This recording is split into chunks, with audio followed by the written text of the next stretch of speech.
Your boy. Why are you All right. yelling at me? Why he's always yelling like that?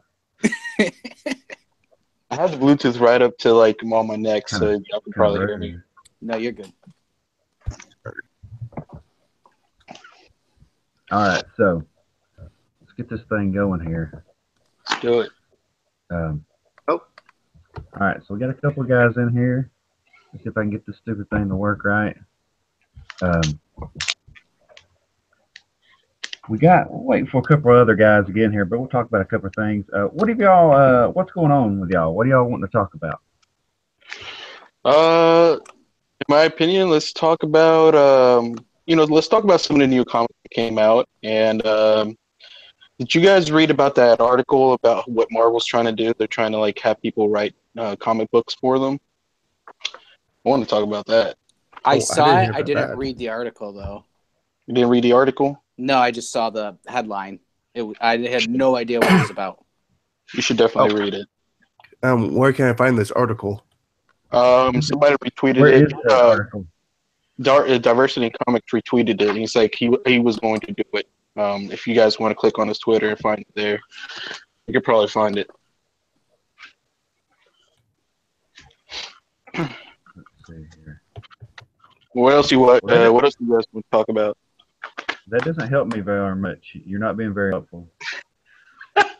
I wish I would have my Twitter anyways. You know, I would have fucking said something. You know, earlier.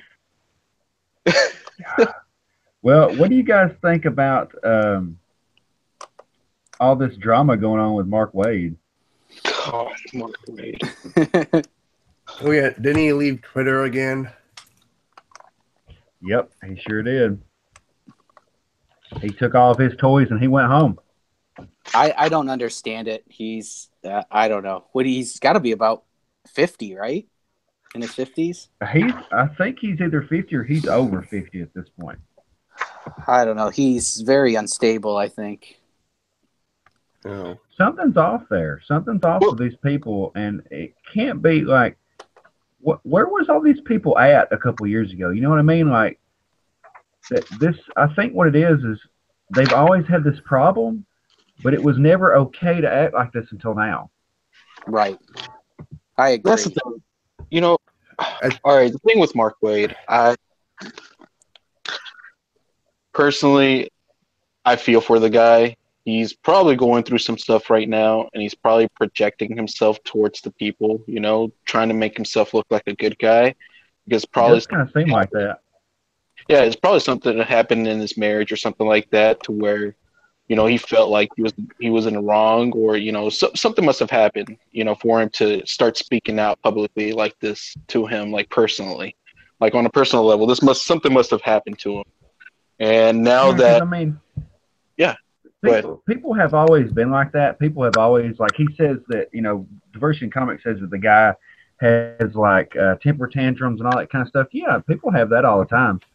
But you know, usually when you have a temper tantrum or something, somebody's like, "Hey, shut up."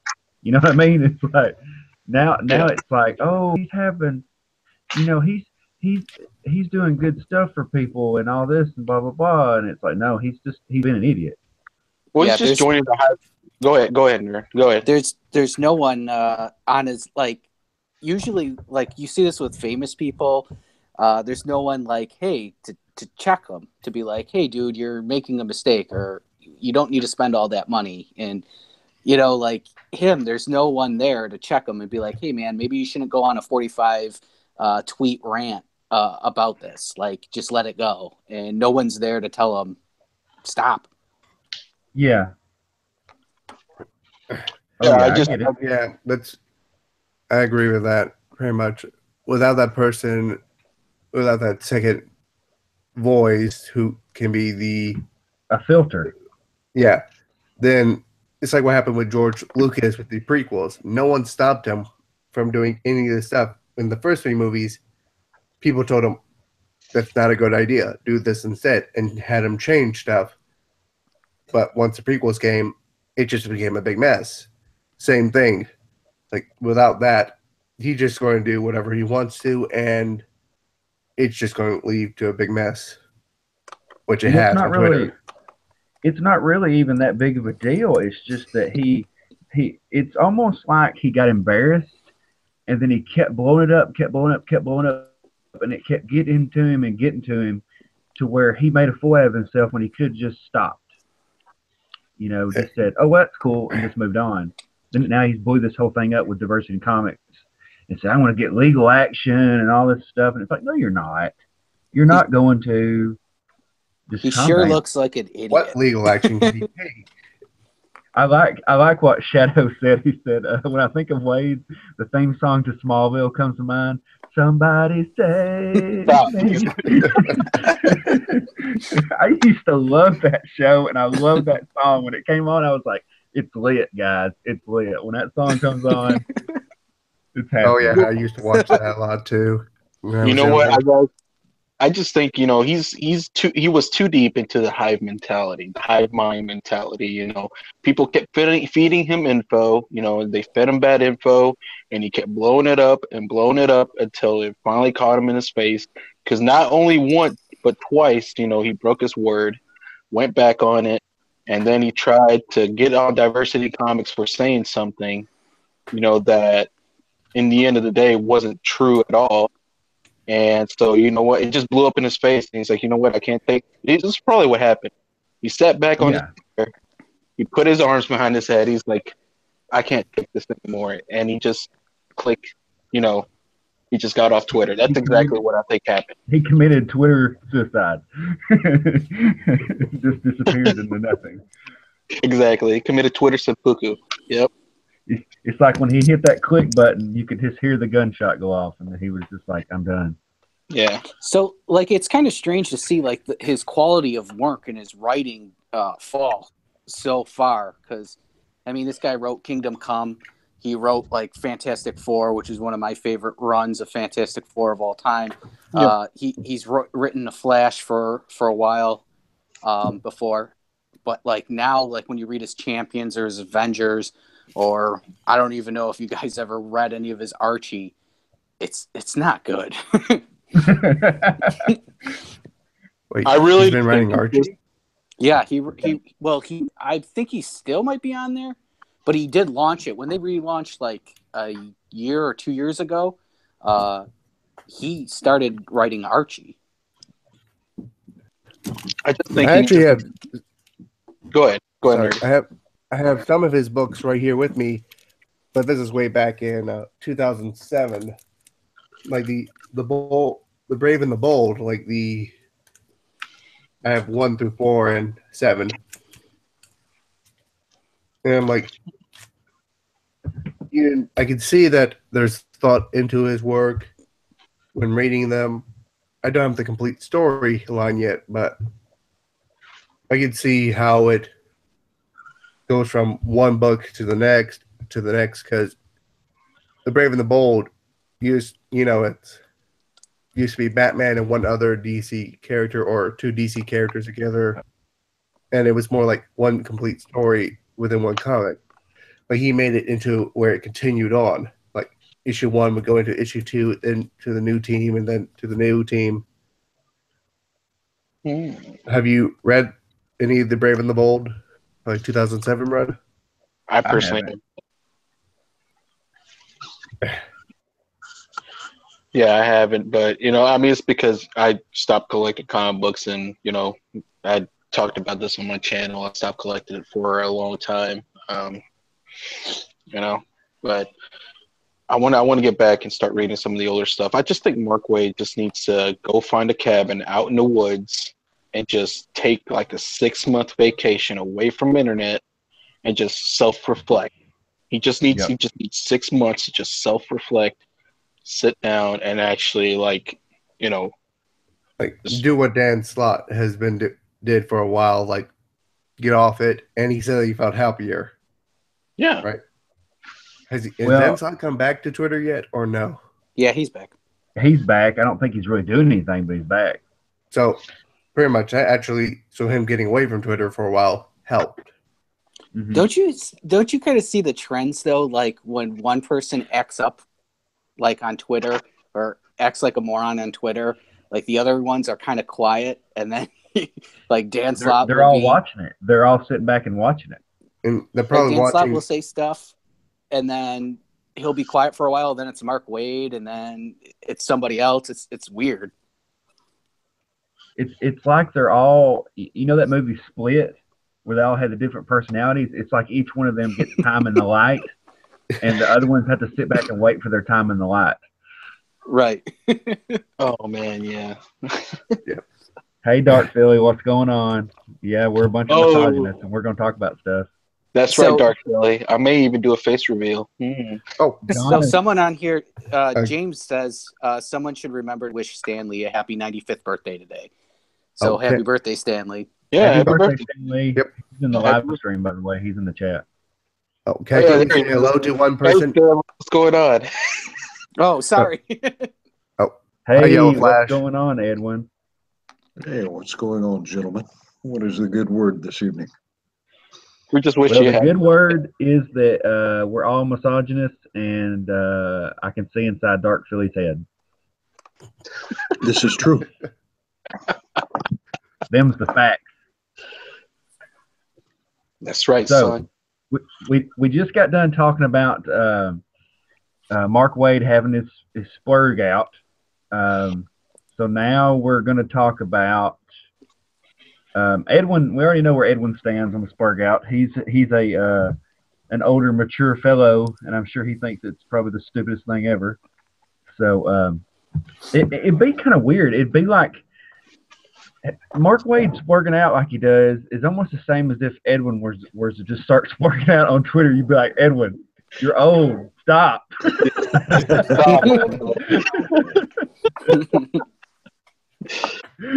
But Edwin's like that calm, cool dude, the uncle or whatever that you go to when you're having problems. You just sit down and you're like, Uncle Edwin, I don't know what to do. These kids at school have been picking on me. And I don't know what I'm going to do. And Edwin would be like, come here, son. We're going to talk about this.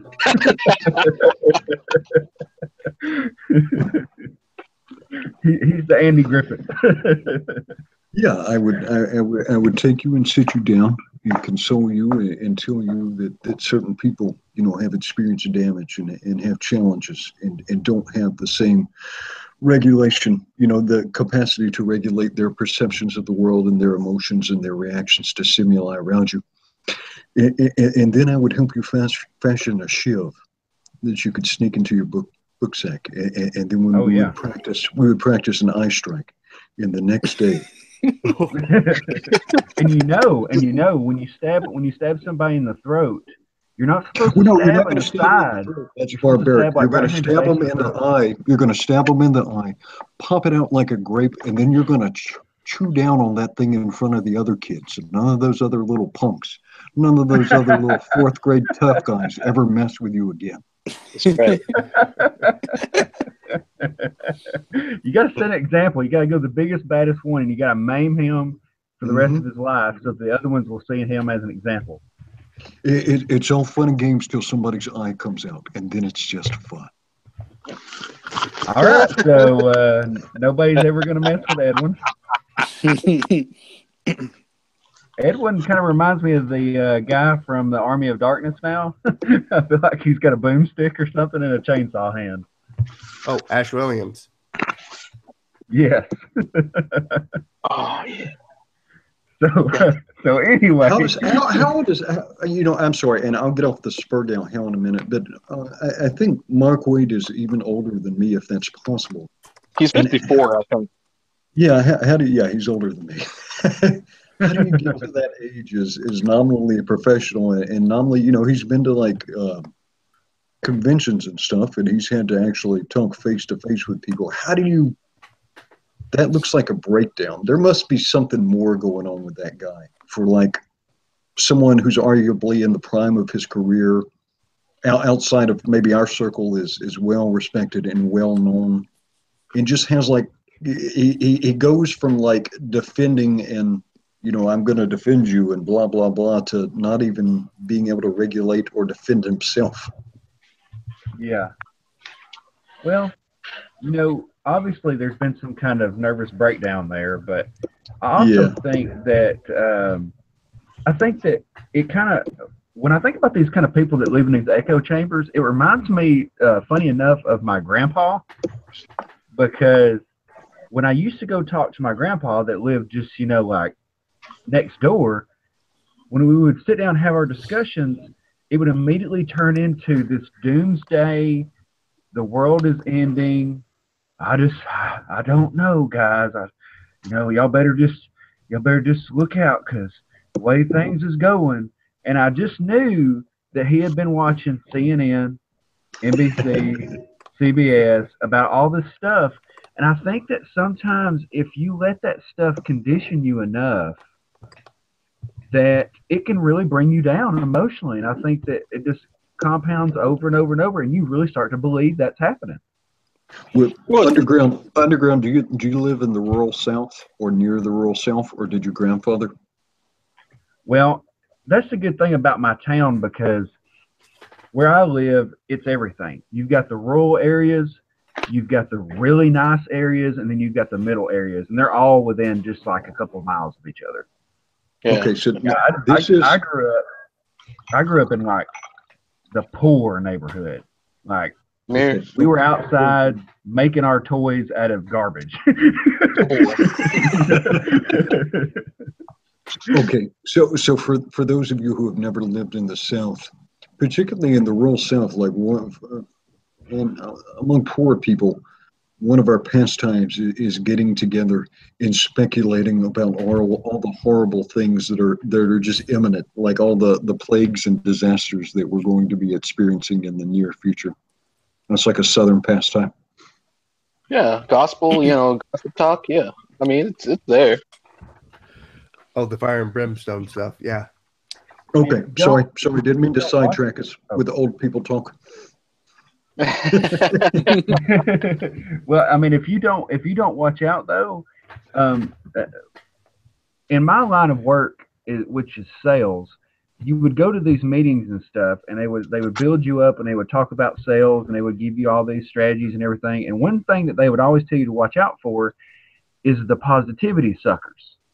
You would get in that group of people, and there would always be that one person that'd be like, oh, I just can't do anything, can't sell this product, and then before you know it, you're all about ready just to slit your wrist, and I think that they just really need to get out of that rut. Like you said, they need to get off of social media. They need to quit talking about Trump, and they need to go get a life and get some more positivity in their life or something. I mean, go back and read Kingdom Come and remember how good you were. Good Lord.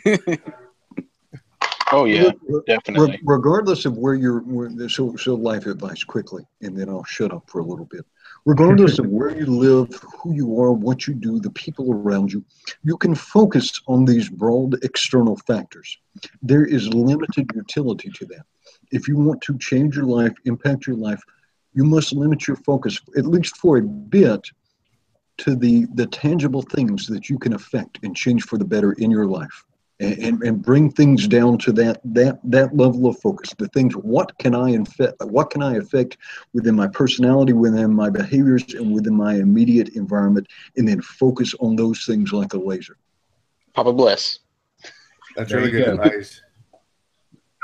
That comes from somebody that has experience, and that's what Wade kind of lacks. I think these people grow up, and I think that they just somehow they've managed to do the bare minimum. They don't have any life experience.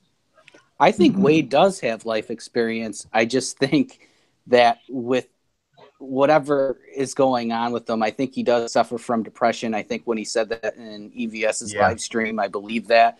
I think he does dwell on negativity a lot. And like you said, if you're always around something negative, it's going to bring you down. I have the same problem. Yeah. I could be real negative. I could be real depressed. And sometimes you just got to turn off the TV or the social media or deal with whatever problems you have in real life. Things will get better, but it's strange the way he goes about it. And I think DNC said something. It's like Twitter and social media is almost like the closest thing we can get to reading someone's mind. We see all your thoughts on there. We see what he thinks. We see what Gabby Rivera thinks. about white people. We see all these people. She's terrible. She's awful. And you see all these people, and they're kind of like, there's no filter there. So they just put it on Twitter, and they don't think of the consequences. They don't think of all the mentions or whatever. And then they get bombarded with mentions because they say something stupid, and then they cry about it. It's odd to me. Yeah. Well, I've They're always not said self-aware of it almost. It's like yeah, they don't have any concept of self-awareness with that. And I really don't understand how you can do that, because with me, I'm always thinking of, okay, what's the best way of writing my idea without being misunderstood, or what is the best way to convey what I'm thinking to people on the social media. And I'm like, I don't like this typing, up stuff like on Twitter. I don't even like texting because it feels like whenever I send anything, I'm like, will they understand what I'm meaning? All this and that. And I'm like wondering, oh my gosh, do I sound rude? It's like, I don't think I sound rude, but then it's like, okay, they understood what I was saying. Yeah. Yeah, I get that. I understand that, because like I'll type something and I'll be like, oh man, I don't think they get my sarcasm. So they might think I'm just a jerk, and I didn't mean it that way. But I've always said I've always said this to people. I always said that, and I'll stay true. Like, I will always hold this like idea to like the certain extent. The day we gave stupid people a voice on the internet was the beginning of the end of mankind. I'm telling you this. I 100% fully believe in it. Listen, the day we gave stupid people a voice online was the beginning of the end of mankind. No, like, listen. Yeah, I that's think the one thing. Oh, go ahead. I think there's always been stupid people. It's just you have more opportunity to be stupid now. Well, the problem with social media is it puts everybody on a level playing field, even the stupid people. Exactly. And what you're doing is you're giving everybody a platform, but there's no way to discern that someone's being stupid until they're stupid. And it's like they'll say something, and you're just like, okay, this is a regular guy, and then come to find out he's like a crazy psychopath, and you don't know because you're on a computer screen reading text. Yeah. That's the thing. Like, once these people get together, and then one person joins another, like, oh, I believe, I totally support what you believe in, and then another one comes in, and then they just form a group, and it becomes this whole like big cluster thing, Yeah, it makes it okay to be crazy. Basically, it's like, oh, there's another person just like me, so that means what I'm doing is not bad because there's more than one. It's just so stupid. It's that, like you said, it's that hive mind mentality to where, okay, we'll just continue on as normal, and I'll just be this crazy person swerging out and having tantrums on the floor, screaming and yelling. Exactly. What I don't understand about most of these guys, like a Dan Slaughter or Mark Wade, is when one of their fellow pros, like Gabby Rivera or Max Bemis, kind of says something out of line, they're nowhere to be found. Nowhere. They don't say, hey man, maybe you shouldn't say that. Maybe they do privately, I don't know, but they don't do it publicly, and they sure don't. They don't say anything to the fans or anything like that.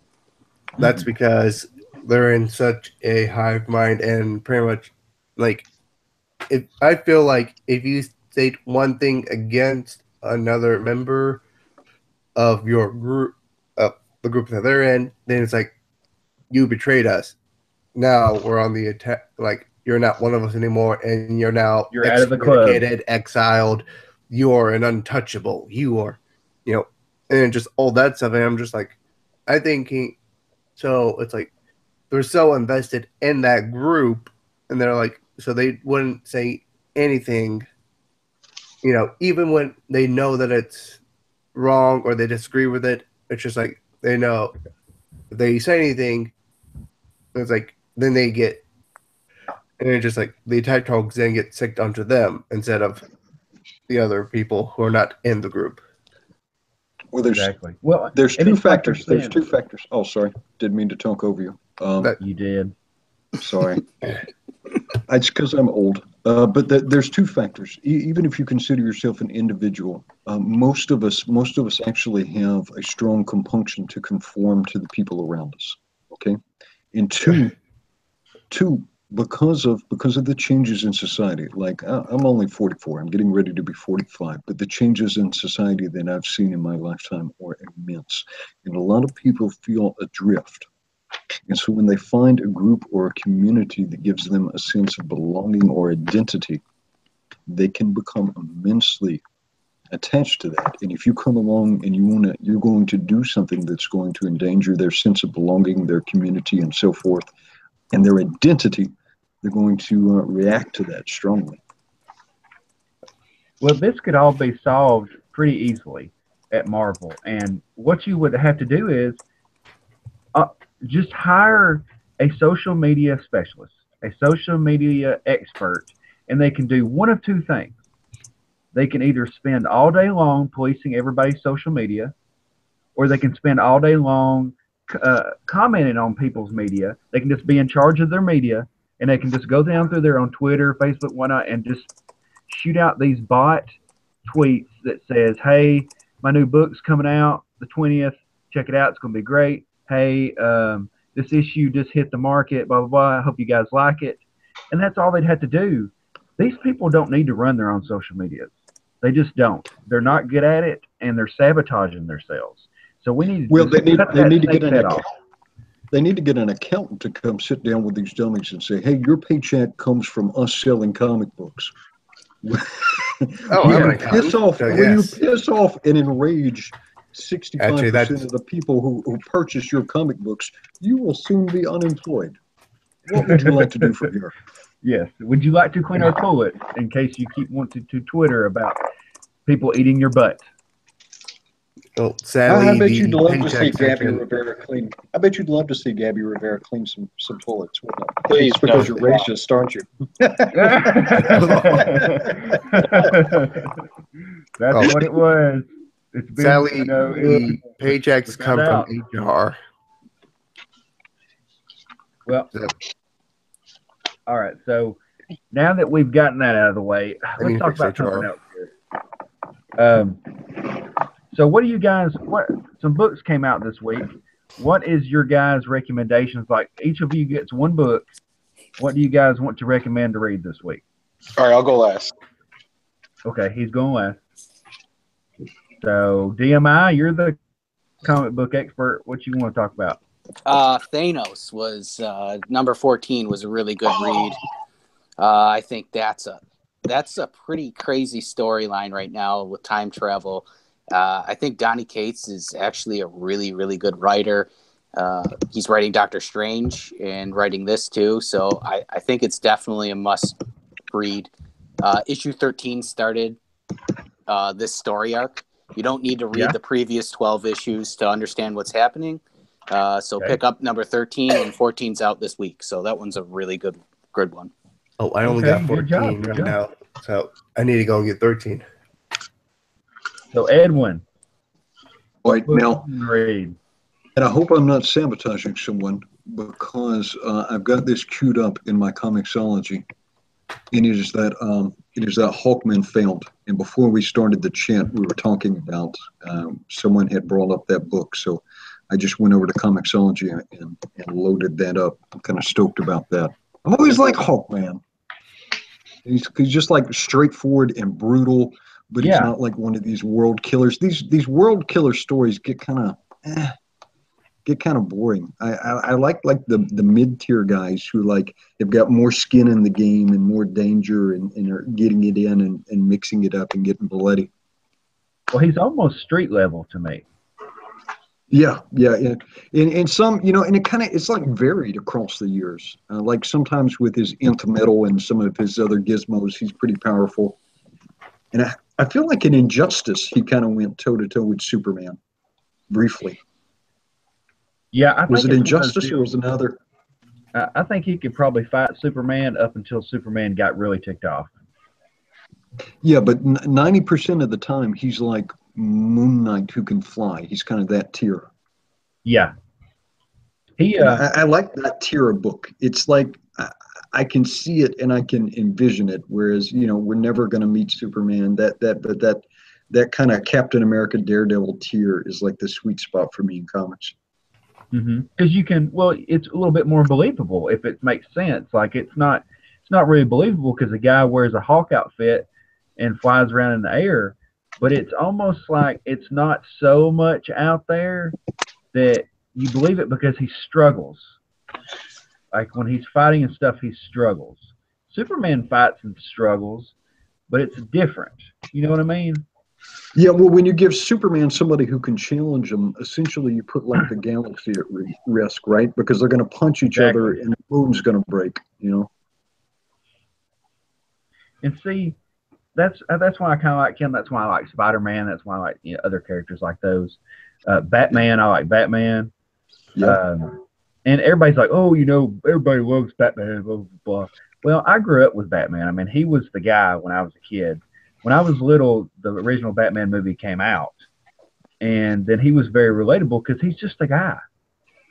You know, and so he's able to. These people listen in to the him. back of in the back of your mind too. Maybe when you were a kid, you were thinking, if I just did enough push-ups, right? If I just did enough push-ups, and I did enough karate in the garage, maybe I could be Batman. You know? They'll be like, how did you get like that? Well, I did 100 push-ups, 100 sit-ups, and 100 pull-ups every day for a year. Yep. That was a karate chop on my boards. Dark Dewey says Space Ghost. Space Ghost. So, all right. So we got Edwin's choice. We've got, I think DMI did his nostalgia. So I actually have two books. Okay, that I want to go over. And it's going to be Seems like you didn't understand the rules. Listen here, all right? Phoenix Resurrection, #1. Now, a lot of people have been complaining about it, how they treat Bobby in the book is very evil. I mean, it's very SJW-ish how they treat Bobby in this book, but it's really good because there is a certain character that makes a comeback in this book, and he actually starts kicking. So, this one and Hal Jordan Green Lantern Corps. Definitely pick this up. I think this one with all the 4 lanterns on it, it actually goes like some of the panels go through each lantern and it actually shows them and their personality and everything. I definitely recommend this book. They're fighting against some people called the Controllers. Definitely pick it up if you haven't. How does this guy's art compare to Uncle Ethan? That was the one thing that was kind of iffy for me. His art to me is, how do I put this? It's more. It's about on par. It's about on par with Ethan, but he puts more emphasis on the shading on the characters. So they look like they pop out more. To me, in my opinion, I'm not saying that Ethan's a bad artist by any means. You know, it's just that this guy specifically emphasizes more on the shading, just a little more. No, it's okay. Drop them dimes. If you feel like Uncle Ethan's a punk, just go ahead and say it. What the hell? I mean, he's just over here dogging Uncle Ethan all of a sudden. I mean, oh my God, here we go. Now because Grant's not here. Is this what's happening? So, by the way, our next guest is actually a very good comic book artist. His name is Ethan Van Sciver. Why don't you go ahead and say hello?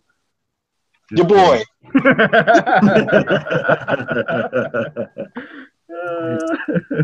He just left the stream real fast. Oh man. So I don't know if we heard Nerdy. Did we hear yours? No, not yet. Go ahead. I'm actually looking through, and I would actually recommend Doomsday Clock #2. But that's actually one of the ones I was really looking forward to. But I was actually looking forward to getting the Tick issue #2. But my comic book store actually sold out of them on the very first day. It just came out yesterday, and they sold out of the Tick. So it's like, when I learned that, I'm like, well, there goes my review for this week. But they are going to get it in next week, so I'll probably do the review then. Well, they had I think they had probably around 10 copies of the Doomsday Clock at my LCS, which is kind of a big deal. Usually they don't order that much anymore, but it's because they're so scared. They're so scared to order anything. Yeah. So when they pulled it out of the box and I saw like 10 issues, I was like, that's a big deal. How big is that store? Is that a major store, or is it mostly comic books, or is it other things? That store has been around for about a year, and well, maybe 2 years. And they do comic books, and they also do magic because magic is a big deal. Like they have tables set up. That's most of their space. Oh, okay. And they're like anybody. They defer the ordering out to somebody that doesn't give a crap. And then he orders things that are stupid. And then when it gets in, they're like, oh, they messed up our order. And I'm like, no, you're just stupid. Oh, my God. That's terrible.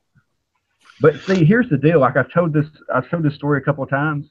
I told them what to order. Like this is how bad it got. I said, I'm going to make you guys a list of what's good right now. And that way you don't waste any money and you can order just these books. Does that sound good? Right. Yeah. So I went down there and I just wrote down everything currently that's good and everything coming out that's going to be good. And no joke, they have ordered verbatim from that list that's there. That was like 3 months ago. You did all their work for them. I know. Yeah, you need to get hired. They need to have me come in just like for an hour. I could come in for an hour and just hit order. Yeah. Things and just be done with it. I wish I could hear that they only got 10 copies. Man. Well, actually, you should try that. You should try that. So see if they would be willing to trade you some store credit, maybe. I mean, that might be viable because if you can save them from ordering some of those fat stacks that are just going to be gathering dust, you're going to save them some money. Yeah. Exactly. Yep. I mean, it's one of those things. I hate to say this. I hate to put it like this, but other people have talked to me about it before. They wouldn't be selling comic books if they were successful at decision-making skills.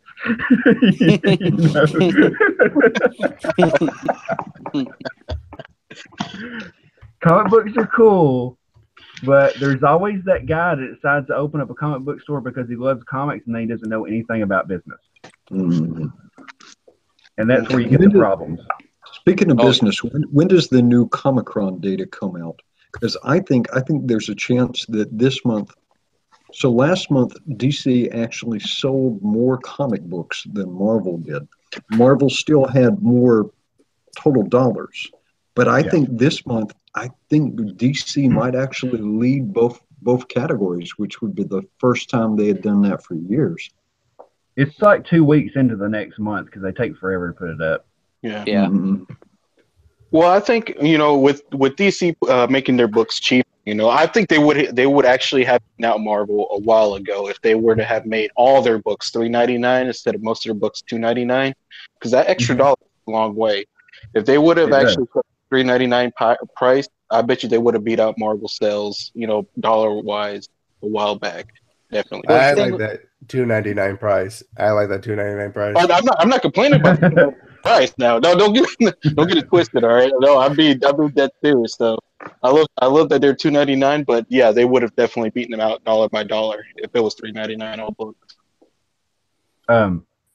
So yeah, I mean those are all good choices. I like everyone that y'all have picked. I'm going to go off the rails a little bit. I'm going to bring up a little indie book that I just read. I just did a video of today. Bonehead. I don't know if you guys have heard of that yet, but it's by. Sounds familiar. I think I've got it right here. I can just pull it out. Bonehead issue 1, and it's by. Let's see who did it. It's by Machine 56, and it's got some writers and artists and stuff, but it's like a group called Machine 56. And it's funny because the guy in the book, his name is 56, because that's the number on his helmet. But it's a really good book. You should definitely check it out. I did a video on it. But these guys are pretty cool. It's got a lot of Japanese kind of like homages and things like that in there. When you look at the characters and you look at the way they're drawn, it almost seems like an anime or a manga. But it's American enough. You know what I mean? Like the story is American enough to where it's not like extremely cheesy. So it's like Super Sons, right? Story wise. It's like what? Art wise, Super Sons. Well, kinda, yeah. Okay. I wouldn't even think it was as drastic as Super Sons. It's got some cool characters in there. And what's good about it is these guys wear helmets that like augment their abilities and hide their faces. Everybody's getting into that. It's like the new fad in the book. And each helmet is like extremely customized, and it's almost like their personality. So their whole outfits and things like that are based on the helmets, and it's really cool. It's based around this one guy named 56, and he's trying to he's on a mission. He's got some guys helping him, and he comes in contact with some other guys, through various activities, and it's fun. Definitely give it a try. So you say augment their abilities. Like what sort of abilities? It's like very strength, vague so far. speed, sexual performance. They're all made from deer antler velvet. So they bring up all the vitals very high. That would be number 69, huh? Yes. But there's a couple of guys in here, like, I don't know, it's weird. It's almost like their fighting and stuff is based on like parkour style. A lot of jumping, hopping, kicking, swinging, things like that. But it doesn't go into detail about how it augments their abilities, so I'm not too sure yet. I think that they're trying to wait to the next issues to kind of open up what it does for them. But basically, they're all really good at jumping. So, did the fight scenes? Did you see the Daredevil hallway fight in season 1 in the Netflix series? Yes. What was it?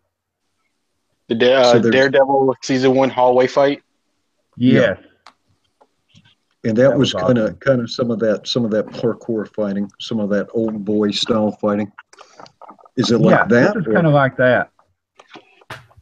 They're very early 2000s, early 90s styled with their costumes, and a lot of them use metal baseball bats, things of that nature. Very, very gangster. But yeah, check it out. Bonehead. Yeah, it's by Image. You're right, Donna. It's by Image, so check it out. Don't be a bonehead. But what's that noise? Nostalgia? What's up? Nostalgia, quit. What? What am I doing? Oh, I keep hearing like this weird scratchy noise. It sounds like. Hey, let me ask you guys a question. Y'all read a bunch of comic books, right? Like, I probably read around, I don't know, like 20 books a week or something when they come out most of the time. Like, I try to read everything. Are you guys reading Wonder Woman right now? I am. I am not. I wish I could get 20 books a week, but I can't. I'm going to college, so that comes first, and tuition is high. My textbooks are expensive. So I'm actually have a ton of back order. I'm actually reading Batman and the Outsiders. It's like I'm on issue 4 at the moment, and I still have it goes all the way down to 32, and I have 2 annuals plus New Titans issue number 37. So well, so I've been reading Wonder Woman probably for about 5 or 6 issues ever since the new writer took over. James Robinson, yeah. Yeah. And I mean, it's turned a complete 180. It's a complete heel step. That's what happens when you get somebody that knows, or heel turn. That's what happens when you get somebody that knows what they're doing. It's weird. It's almost like if you get a good writer, you get a good book. Well, like But, before his run, those 5 previous issues were not good. No, they quickly said bye-bye. So Everyone's Darkseid's in laughing in that. the background. So Darkseid's in this run right now. Did you find that interesting, what they're doing with Darkseid? Yes, it's so fun because basically you get to see more about Darkseid other than he's just a guy in a chair that's super powerful. And so you get to see Darkseid as a baby. You get to see his daughter Grail more involved. And then you get to see more of the other old gods as they're fighting them to steal their powers. And then you get to see Darkseid like become a very creepy 10-year-old. And then you get to see him as like an 18-year-old. Yeah, like a teenager. And oh yeah, because it's funny. He talks the same no matter his age. But it's right. like when he was a 10-year-old, he's sitting there like, "Get out of my way, you little peon," and things like that. You're just like, this is really creepy, you know. But it's Wonder Woman, Donna. It's Wonder Woman. But so in the last issue, before this one that just came out, in the last issue, Grail captured Wonder Woman and was basically going to feed her to Darkseid. And then she finds out that she has a twin brother named Jason, and he turns on her. So it's really good because it humanizes Wonder Woman. You're getting to see Wonder Woman as an actual character as opposed to just, I'm a really strong Amazon and I like to punch people in the face. You know what I mean? Which is also awesome. But so then she fights Darkseid, and we get to see her fight Darkseid as like he's like an 18-year-old and she's fighting him, and it's awesome because you know he always overpowers her normally when they're fighting. It takes the whole Justice League, but at least now she's on even ground because he's so young. But yeah, because he's so young. But of course he cheats, and then she's wounded and she doesn't know what to do, and then we get the reveal of Zeus. Freaking Zeus shows up. And he looks amazing. He looks like Thor. If Thor like went to the gym for like 6 months and then started taking steroids, that's how awesome that Zeus looked. He's got the lightning around him. He's got the crown. So then in this issue, the one that just came out, he fights Darkseid. And that to me, the way that they did the art in that was the closest thing to seeing a successful DC movie fight between two gods, because they're hitting each other and they're going flying through the building like up into the air, ricocheting off of the ground and bouncing down, and then he's hitting that guy and they're struggling. They're going through boom tubes or popping up in cities full of populated people, destroying stuff. I mean, I would pay to see that movie. So if you're not reading Wonder Woman, I would definitely check it out because it's probably one of the most exciting books right now at DC, which is kind of strange coming from me because I've never really been that huge of a Wonder Woman fan. And then it's like I'm reading every issue now. Now, how powerful is Wonder Woman supposed to be now? Because it seems like throughout her life, depending on the iteration, some versions of Wonder Woman are almost just like a notch below Superman as far as like personal combat goes. Basically, yeah, she's like that now in the comic book. It's like, I can't remember. Yeah, she can fly. She's really strong. She's not quite as strong as Superman, because I think she said that. And then when she was fighting Darkseid, as he was like 18 years old before he got even stronger, they were almost even until he used his Omega beams. So I would say at 18, he was probably half strength. So she's pretty tough in this issue. She's not like overly powerful, but the way that she fights and the way that she speaks, she's definitely awesome in this one. But I wouldn't say she was like Superman level. Gotcha. And aren't the new gods supposed to be on par with, I guess, for lack of a better word, the old gods? Yeah, or more. But I think that's when they're like full adults. Like this is when Darkseid's still young, 18, inexperienced, and you know, as you said, have power. when Darkseid is full strength, I think he's probably a lot more powerful than the old gods. Agreed. Mm-hmm.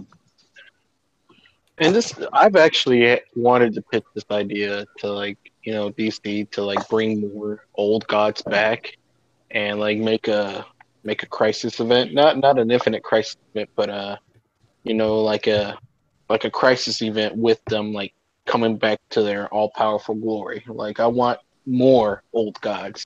I want them to bring back I want them to bring new ideas for old gods, into the DC universe. That would be a good idea, but I'm worried now because the way that they did this storyline with the old gods, it's a lot of finality. There's a lot of like, this is it, it's over. Like this god is dead, this god is dead. Mm-hmm. They're not coming back.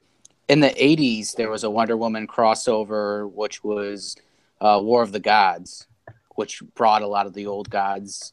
It was a big battle. Yeah. God, man. I just want them to bring more. Like, I want them to bring back, just in my opinion, though. Yeah, I think it would be fun. Just after reading this, like 2 or 3 issues of the old gods and Wonder Woman, I'm like, I want to read about these guys. They had Hercules in like 1 or 2 issues. I loved him. I was like, let's have this guy back again. And then they got rid of him. Yeah, 1 issue. They really, and see, this writer is so good. He makes you like somebody within like 4 pages. Have invested emotion in them in like 4 pages. And you got to be good at that because a TV show might take like 4 or 5 episodes to make you really like somebody before they kill them off. But then they're able to do it in 4 pages. Yeah, you only have so many panels to do that. So yeah, I mean it's kind of hard, but so definitely read that Wonder Woman. I like that. It's like I said, it kind of snuck up on me because I've never really been a huge let me go read some Wonder Woman. You know what I mean? Mm-hmm. But then when this came out, I was like, okay, you got my attention. Okay, first you had my curiosity, now you have my attention. But well, I wonder with the success of Miracle Man, right? I wonder if they're going to start pushing some more of the new gods, and then I wonder if they'll undo some of that finality with the old gods. I'm wondering that too. I wonder if it's just going to be this is it, like this is their way of just saying we're not bringing them back. Well,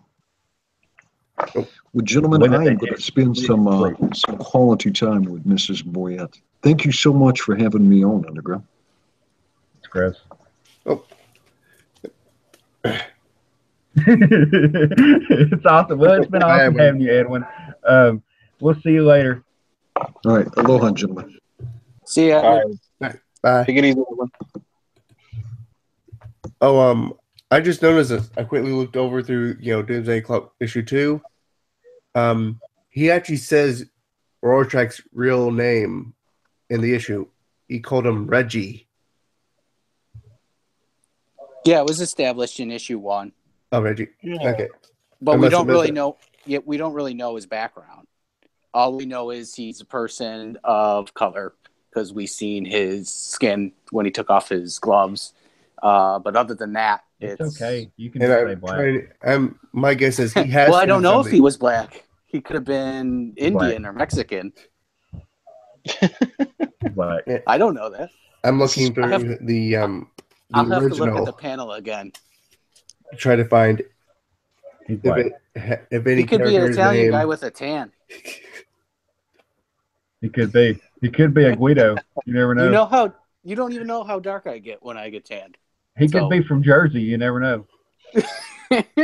You know what? You can have like a ton of hair gel under there. Me being a Puerto Rican, guys, like I freaking tan like nothing. I am so white in the wintertime. But then when I go out into the summertime, one day baking out in the sun, I look like a freaking I look like a freaking Indian. I'm not gonna lie to you. Like I will burn tan.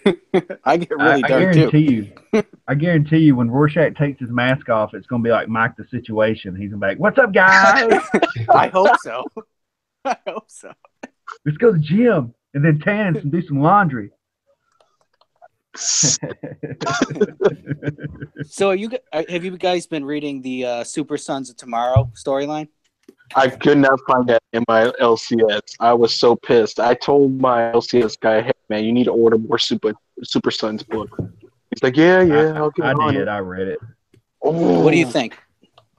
I like it. I like the storyline. I like this Batman. I like this Tim Drake Batman. He's so crazy that he believes what he's spewing, and he's got a cool new costume. Yeah, and and a new he's name, going I after guess. Huh? And a new name now, I guess. The signal. Yeah, a new name. Yeah. It was kind of weird, and there's a reason behind that too. If you change things in the past, you can hide from the future. So basically, by changing his persona and his name and his suit, he was invisible to them in the future, if that makes sense. So that's why he did it. He became a new character that was unbeknown to them so that they couldn't find him. So at first I was like, that's stupid. But then I thought about it and I was like, oh, okay, he's hiding from them. Oh, okay, yeah. Kind of like when, was it Tim Drake or was it Grayson on Teen Titans that became Red X? When they were on Teen Titans. You know, they were Red X. It really turned out to be Robin. Which Robin was that? Tim Drake, I think. Tim Drake. See, that kind of makes sense even more because there's that lore, you know, he's pretending to be something else. But I thought that was kind of cool. What do you guys think? Yeah, I like the storyline so far. Like the first issue, it started off with Superman, and it was just Tim Drake beating up Bruce Wayne. And it was like the whole issue. And then I was wondering how he was going to go up against Superman, but it was pretty ingenious. He got him out of the Fortress of Solitude and trapped him, and that was pretty cool. He's like Batman. He's been trained by Batman, and he thinks like Batman, except he's more dangerous because he's better with technology. He's not as good of a fighter, obviously, because he had to cheat to beat Batman. And he's already talked about that before. He was talking to them about it. He says, I'll never be the fighter that Bruce was. There's just, it's not in me. You know, the talent's not there, but I know technology. So that also makes him different from Batman as well. And so he can be slightly different from the other characters that are similar to Batman. So he makes him a little bit more unique in that way. Kind of like when Red Hood was that way and Damian was Batman. Because he talks about when Damian was Batman in the future. And, you know, I guess eventually he killed him somehow. But I don't know how he did it whenever he was, you know, he sort of sold the devil and was invincible. But maybe he just took him out of the picture. But somebody in the comments said, would you rather a new timeline come into existence like what happens in the Marvel Universe? And I think it already has. I think that's what we're experiencing right now. This is a different timeline altogether because Mr. Manhattan has altered the timeline from New 52. And then at the same time, we've got Tim Drake altering the timeline as we go. So it is different. So yeah, I guess I am okay with it because I like it. It's kind of interesting. Something was brought up in Doomsday Clock #2. The Dr. Manhattan might be a hero or a villain, and he's been posing as them this whole time. So since Rebirth, maybe a hero or villain's not really who they are, and it's Dr. Manhattan. It could be something very much like that, where we just kind of find out that somebody's been a doppelganger all the time. Now I'm wondering who. Yeah, it kind of makes you wonder. It's what if they do that though? It's going to be somebody that you was never given a chance to figure out it was. Is what's going to happen. It's going to be that random guy in right field that popped up in one panel like 8 issues ago. It's going to be like, well, it was him. I knew it. Yeah, I don't think it'll be Superman or Batman or anyone like that. But yeah, it could be someone just completely random. It also just could be one of those situations where he's just watching. Like he's just going to show up one day and be like, you know, I guess it's time to make my appearance. You know, Ozymandias is doing this. This is going on. You know, time to make myself known. Yeah. So, like, Wait. Night Owl and the Silk Spectre haven't shown up in that Doomsday Clock. I'm wondering why they haven't yet. I think they're Well, on the also- run. They've either been also- captured or they're on the run. Oh, Hey. okay. I have an idea. I'm trying to remember exactly. Dr. Manhattan's power is nuclear, or like him being able to affect the atomic power of anything. Wait, I'm trying to He's remember more his of like exact a. power. And he's more of like almost molecules, I guess. I'm not sure what all he can do because I know he can reassemble himself. He can disappear into different molecules and particles. It's strange. It's almost like his power's limitless. Yep. I'm trying to think who would be the closest person to that if they had power. Maybe he could be. So he could still be a hero, but not in the same exact capacity. If he ever was a hero. I'm worried because he made Mr. Mixelpick look like a punk. So I'm wondering if it's going to be like somebody like the one above all, or somebody's going to have to show up and just be like, "You're done. Party's over." Or is Mr. Manhattan above them? Is he just that oddity that they can't nail down, and that's why he's able to do things? Or are they actually more powerful than him? But the way that he's doing this, they don't realize he's around. Like the one I think it's the one above all, or the one before all. He doesn't notice him yet. Like he hasn't done enough to make it obvious that he's around. And when he does make his appearance, he's going to be like, "Okay, we know you're here now." And then he'll show up and kind of rein him in at the end. I don't know. It's pretty interesting, though. I don't know where they're going with it, and I like that. Yeah, me either. Yeah, that's something that I've really wanted to see from this Doomsday Clock. I wanted to keep me interested, and it has so far. But I also want to see, the return of this one character, at the very end of Doomsday Clock number 2, surprised me. I won't. Yeah. We shouldn't Because say who it is. Yeah, Not I yet. really want to see where they take this because I thought he was dead, and he comes back, and I'm just like, okay, I wonder where are they going with this? if what Dr. Manhattan and then, the others going through to a different dimension messed up sort of the time loop and pretty much like brought him in from a different time. Because he doesn't look as old as he did in the original run when he passed away. So he doesn't have that scarred face. Mm-hmm. So it could be before that time. Or it could be an artist mistake. It could be a continuity screw up, yeah. We all know they make those. Yeah. Yeah, it happens. No, I think they took their time with this book. It could be he got plucked from different time in his history, and that's why he doesn't have the scar. Oh, yeah, that's what I was trying to go with it, but you did it a lot better. I like the way you said it. So Donna's leaving. Bye, Donna. I don't I know. guess we'll have to. Now that Bay is leaving, I don't know what I'm going to do with myself.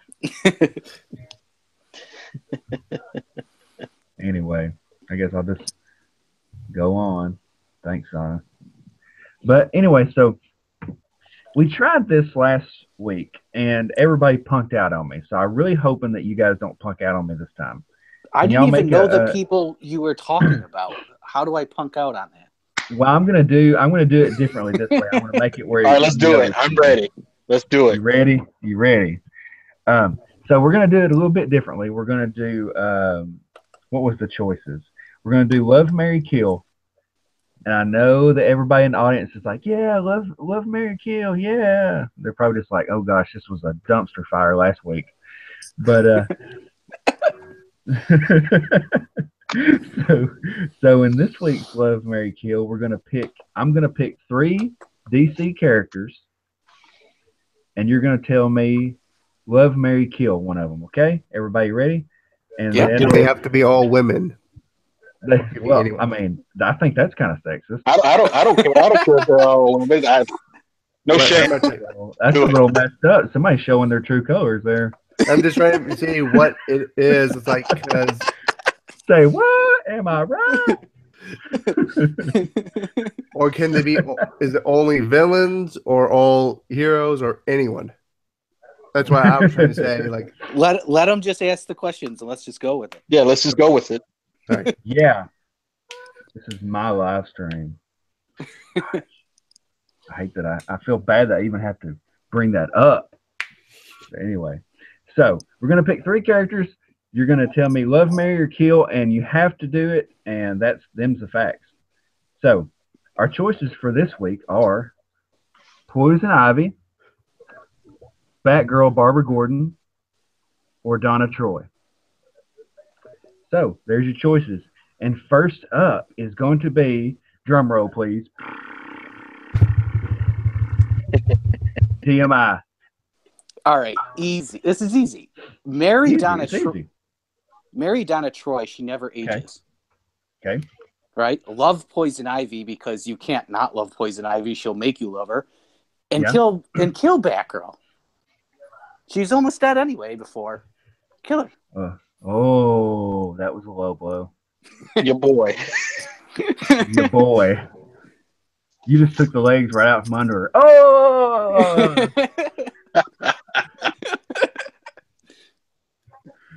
Oh, good choices, good choices. All right, so next up is going to be, I'm going to go with Nerdy on this. Go next. All right, I would marry Donna Troy. Yeah, she's super powerful, strong, and doesn't age. I would love. We're going purely Batgirl. by looks right now, Nerdy. We're going purely misogynistic on looks.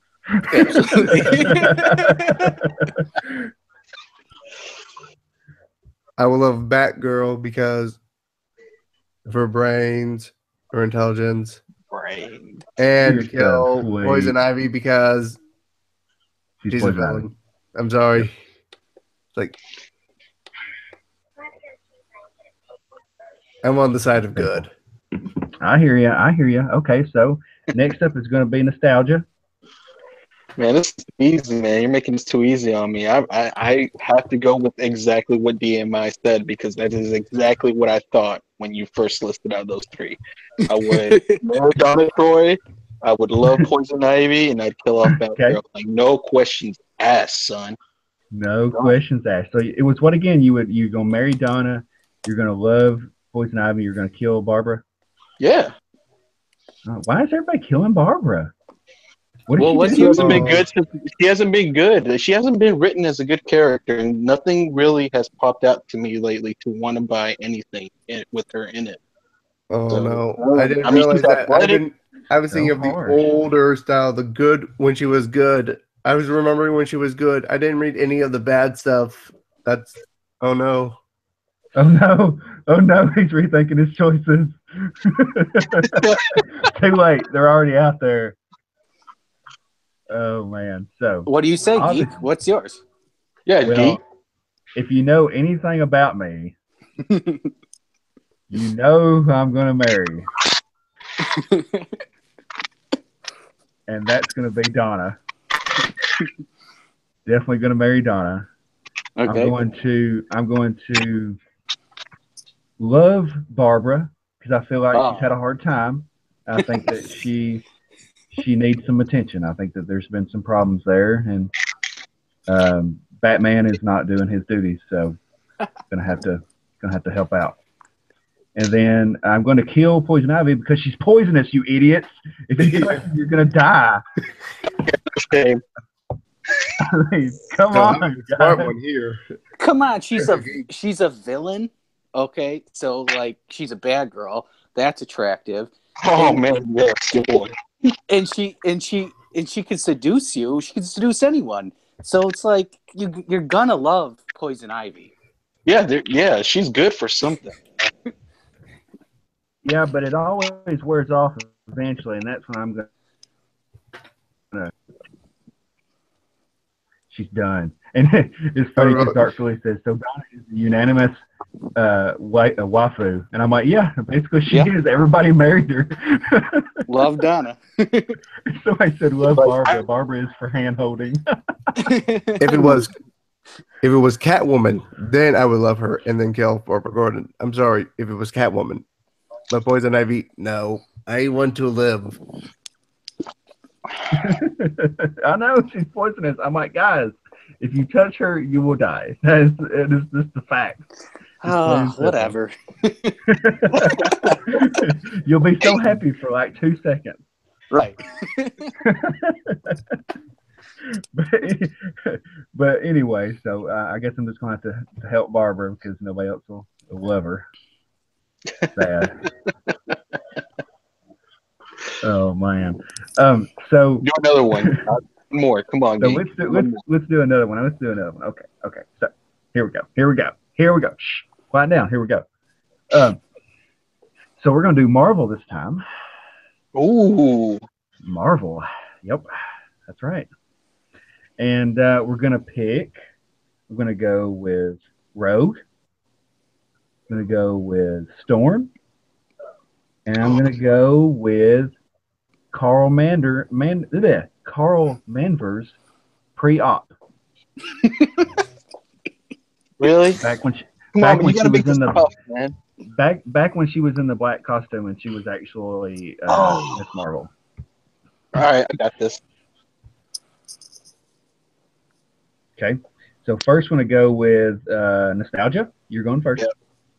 All right, so I would marry Miss Marvel for sure. I mean, there's no questions asked about that.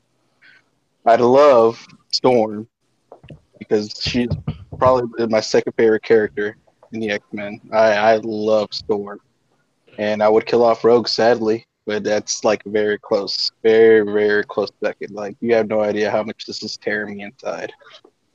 Nerd Wonder says I picked sucky choices. I thought they were very good. Have you seen the '90s X-Men? Hush. I mean, there is a meme for Rogue and Apocalypse everywhere for a reason.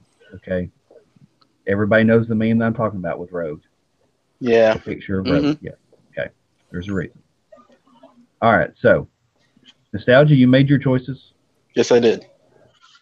So now we're gonna go with DMI. Go. All right. Mary Storm. Okay. Are we talking Ms. Marvel, like Captain Black- Ms. Marvel? No, black costume. Like black Black costume. costume? Oh, man. I'm going to marry Storm because she could easily change the weather, and I live in New York, so that's awesome. All right, I'm gonna love Rogue, and I'm gonna kill Ms. Marvel, Captain Marvel. Oh, shame on you. Shame. It's hard to resist. Shame. Ding ding. Shame. Shame. Ding ding. Rogue is hard to resist her southern charm, you know. It is. Yeah. I understand. It's a blessing and it's a curse.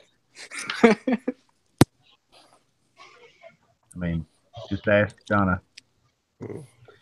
So, okay. Nerdy, you're up. Hard. I would marry Storm, love Carol Danvers, and kill off Rogue. If pretty much, Hard. I know. If I wouldn't die from Rogue, I would Gun marry to your her. But yeah, if touching Rogue wouldn't kill me, then I would marry Rogue. It'd kill you. Yeah, It would kill you. I'm sorry. It'd kill you. Sorry. Everybody's like, marry Rogue. Yeah, you could marry her and she could just, be your wife and just like Yeah. Wearing only gloves. hold are hands. Yeah. It's gonna be tons of fun. All right, so Yes, now Trevino. I'm on my list. Six. I'm going to marry Miss Marvel. I'm going to. I guess I'll love Rogue, even though she's gonna kill me. And I mean, this dang women, they always kill you. And then I'm gonna kill Storm. She's never really been my thing. Oh man, shame on Never you. been my thing. The lightning, I don't like it. It scares me. Keep it away. I feel like she's gonna get mad one day and it's gonna be like, pow! You're just gonna be fried. I mean, pretty much, Take you out one of these days. any of these women, it's instant death. I mean, Miss yeah, I mean, Miss Marvel would pound you to the ground. The Storm would strike Literally. you with lightning and More ways freaking than one. touch you. Interesting choice of words. Like Yeah, it. boy. I have a good Yeah, one. boy. I saw a tweet and I answered this. It's like, who would you rather kiss, Venom or Thanos? Oh. Oh. And then I asked lips or cheek, and they said lips. So, who would you choose? I'll go with Whoa. my choice Whoa. first. I went with Thanos because I don't want Venom teeth and tongue. That would be very unpleasant. Mm. I think I'm gonna have to go. I'm gonna have to go with I'd rather kiss Venom because the reason being is Venom's one of my favorite characters, and I would just hope that the Venom would be like, "Hey, I want this guy instead of you," and then I would just get Venom, and I would be Venom. It'd be like, "I love you. I take you." I choose Thanos. Like, I choose him just because I do not want my lips to be bitten off by Venom. Like, that's the only thing that I can see Exactly happening. that. I went with that same idea. Yep. I think the Venom would just notice my Southern charm and then would just immediately want to Notice me. Senpai. That's exactly what happened. I would would- rather kiss a venomized Thanos. That's what I'm gonna go with. There you go. He would just crush you before you even got to him. He's like, you're crushed.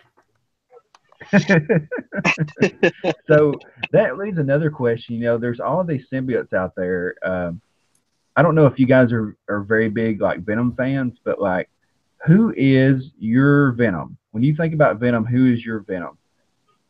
Eddie Brock, because I grew up same with here. Eddie Brock, the cartoon, the '90s show cartoon. Eddie Brock was in it. I think he's Venom. I think he's the best.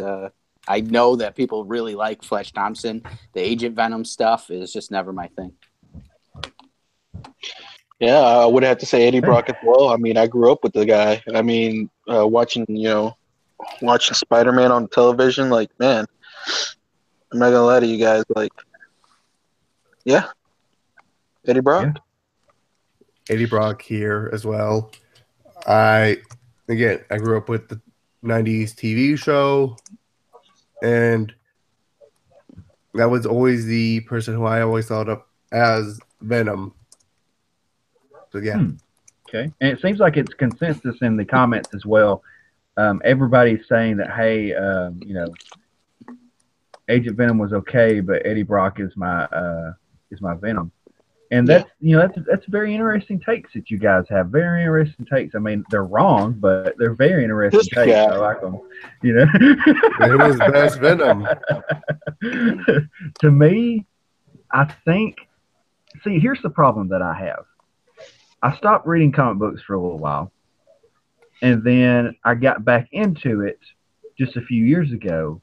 And then when I did, one of the first ones that I read was the 2011 Agent Venom run. And I read the whole run, all the way up until current Venom, and I'm still reading it now. To me, that's the same story. Even though Eddie Brock is back as Venom, they're continuing that continuality. So it's it's the same for me. And see, that's where it gets kind of crazy because, all right, talk to you later, Dark Philly. Bye. But that's where it gets, I don't know, it hits a chord with me because that Flash Thompson Agent Venom, I don't know, it was written so well. I just really got into it. It's one of my favorite characters.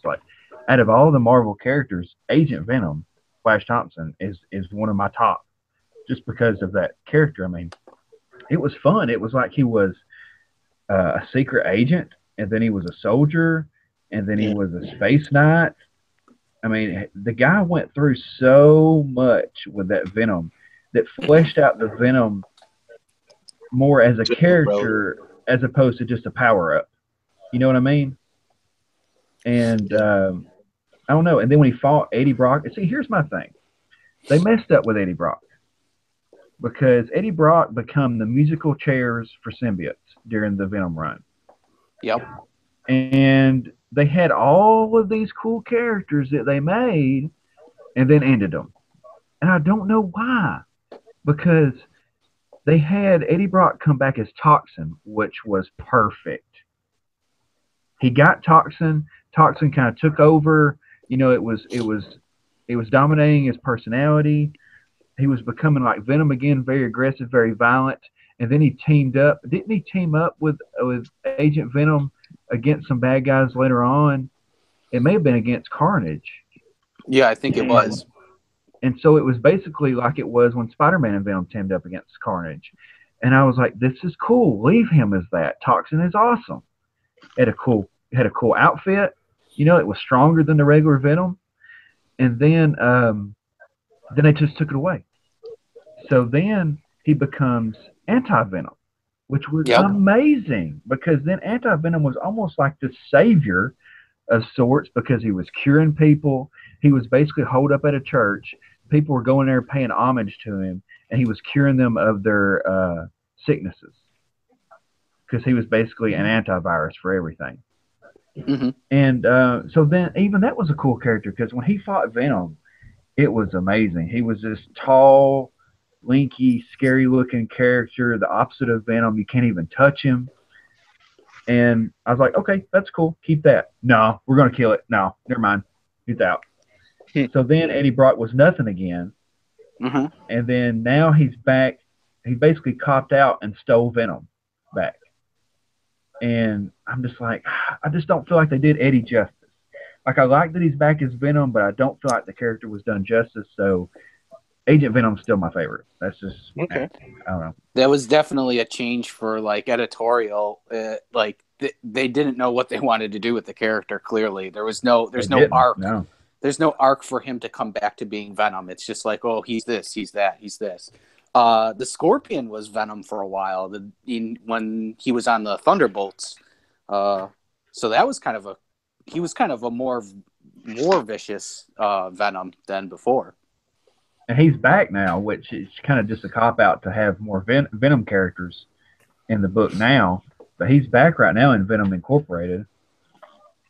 He is? I haven't read that. You need to read it because he's back. It's not a spoiler. Oh, go ahead. I don't care about spoilers. But he does get the Venom symbiote back and turns into big hulking monster again. But it's not like imperative to the story. But I'll tell you that he does come back. Oh, all right. It's kind of a cop out. It's kind of a way of saying, oh, he used to have the Venom. I wonder what's going to happen when he gets the Venom again. That's basically what they said. And then guess what? He turns into Venom. Yep. I have a question. Has Marvel done anything with Carnage recently? Because I know he was big in the 90s, but I haven't seen anything yet. Well, hey, Polo, welcome. But, see, the thing they're doing with Carnage is he's kind of become that cameo villain that pops in and does a lot of damage, and then disappears. Yeah. They had him in Venomverse that way. He basically was a trump card. And then he had that Carnage run. Like, I don't know if you've read it, but they have a Carnage run that they were doing here recently that they just ended a while back. So you should go back and read that. It was his own book. And everybody says it was good. So I guess go back and try that. And then he was in Venomverse. And then he was in the Flash Thompson Venom run for a little while. It was cool. It was called Minimum Carnage. And he was tiny. And there was millions of little tiny versions of Carnage running around, and they were trying to stop him. And it's really hard to stop a regular-sized Carnage. So when you got these tiny ones, it's hard to fight them. And then I'm sure he's probably going to pop up in Venom Incorporated. I mean, at this point, the way they use him, I'm sure he'll pop up somehow. Yeah. Mm-hmm. I got a question. Why are there why has EVS and I Love Comics decided to like go on live while we're trying to do a live stream? This is killing me. This is killing me. It's okay. Well, here's my thing. No. We do live streams once a week, and it's Yeah. gotten to the point to where they're doing a live stream every night. So maybe people want to hear something different. I mean, we're all here for you guys. Edwin, yeah, if you're talking about Carnage, it is the same guy, but he's brain dead. So Carnage at this point is just Carnage. It's the symbiote on its own. So the murderer is brain dead at this point.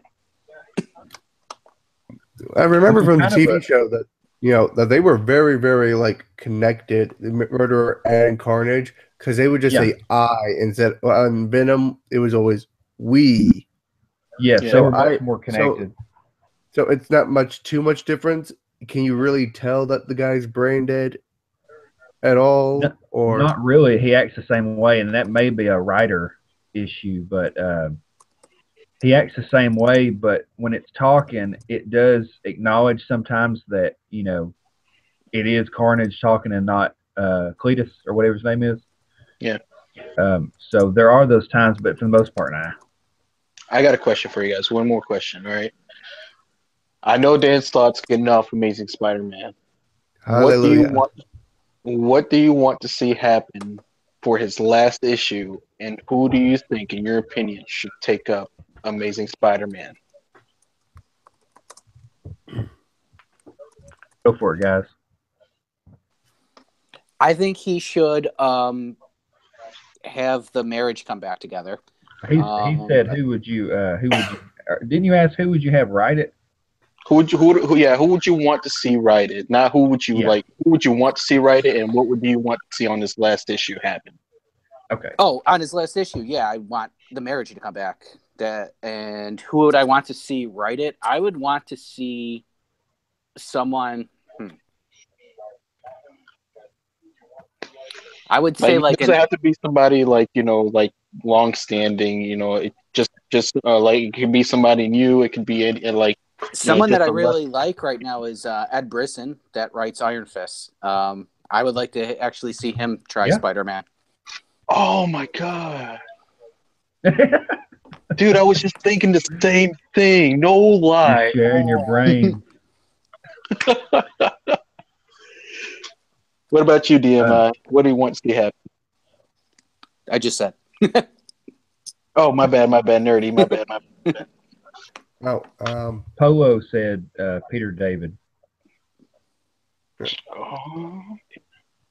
I would want the marriage to come back, yes, and and also once that happens, like show a little bit of the future, like where they look like they're gonna be having a happy marriage, happy life together. Well, something to show that it won't just be, a fake out or something, or just like get undone easily, but show that it has longevity for it to happen. So yeah, I mean, I don't know who I would pick at this point, just because I don't want to rule anybody out, because there's always that random person that can just show up and do it really good. So I don't want to, you never know who's going to write something good until they do it.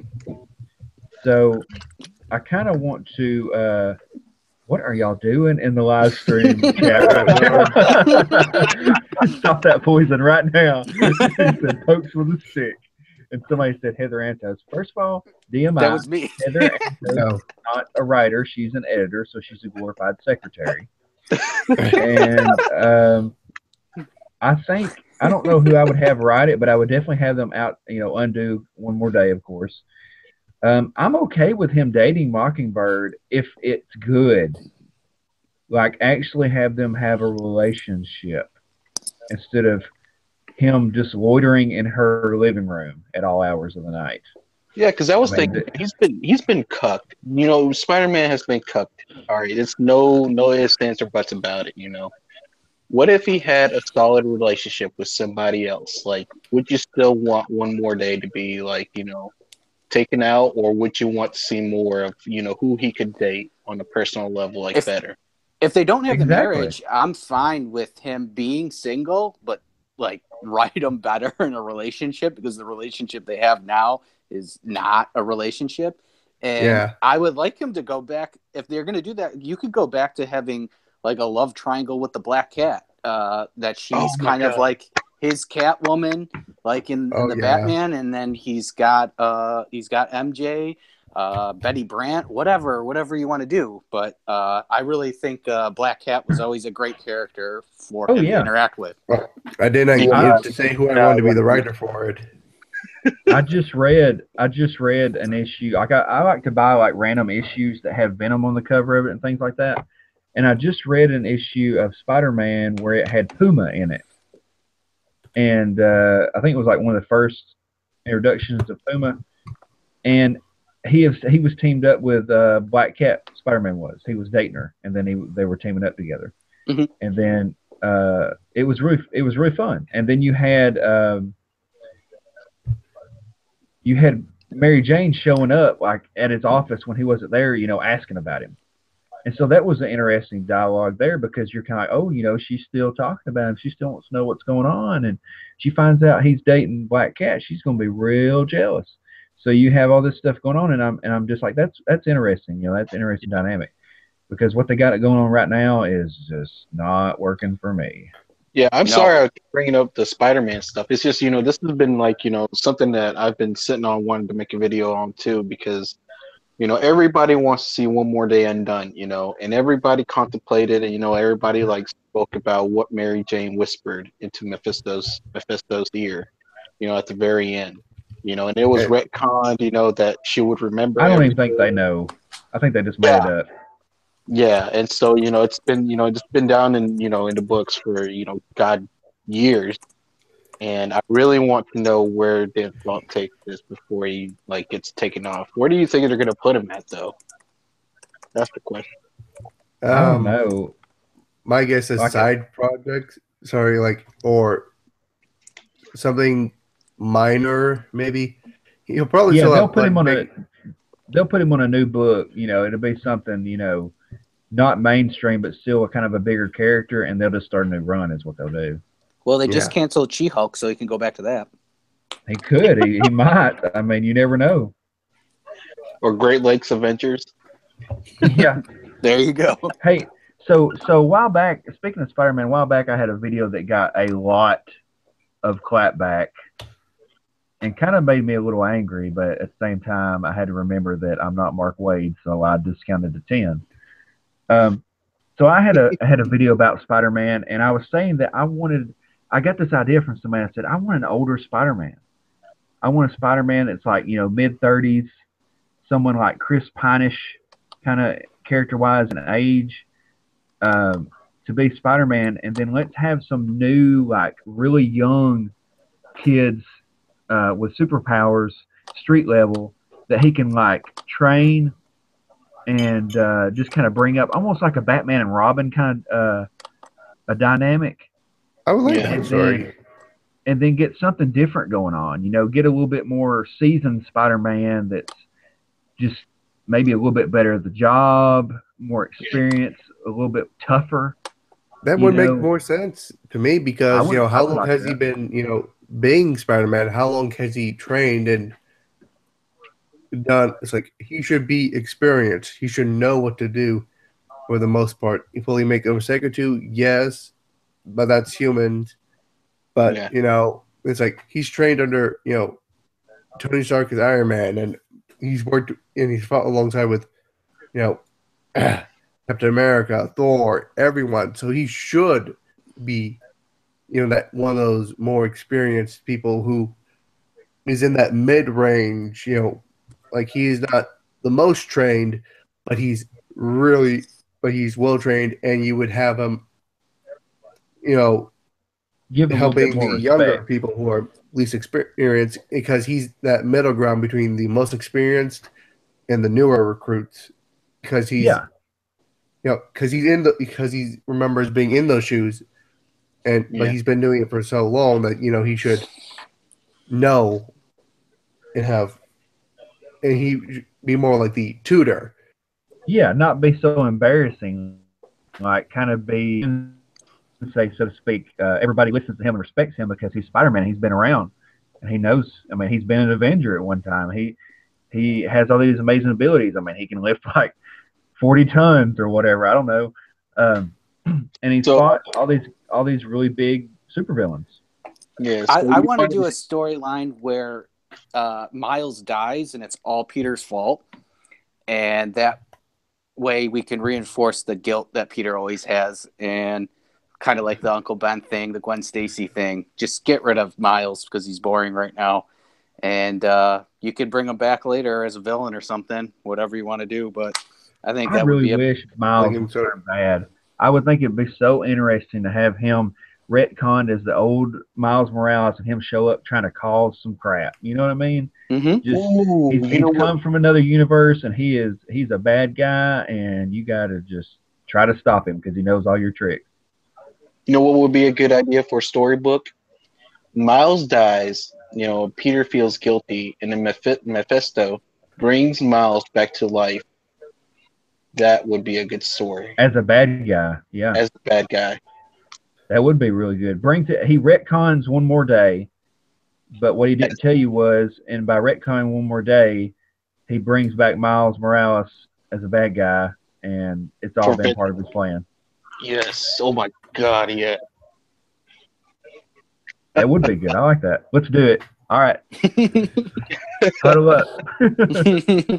We're gonna retcon Dan Slott. And we're gonna bring back Spider-Man. He, you know, I don't believe I think Dan Slott is full of it because he is way too nice on the cameras, but he's jerkish. If you listen to him the way he talks, he likes to make fun of the fans because he'll say things like, we're going to make them angry and it's going to be so fun. They're going to, you know, we're going to do this and it's going to be crazy and they're going to hate it. And it's going to be great. And I'm like, why are you talking like that? Who talks like that? So, you know, why are you saying that it's fun to tick off the fans and things like that? Like, and then he'll say, oh, Spider-Man was my favorite ever since I was a little kid. I had Spider-Man underoos, and I just, you know, he was my favorite character. Now I'm getting to leave my dream job. And then he goes on Twitter all day and talks about Trump and writes this crap that we've got right now as Spider-Man. I don't believe it.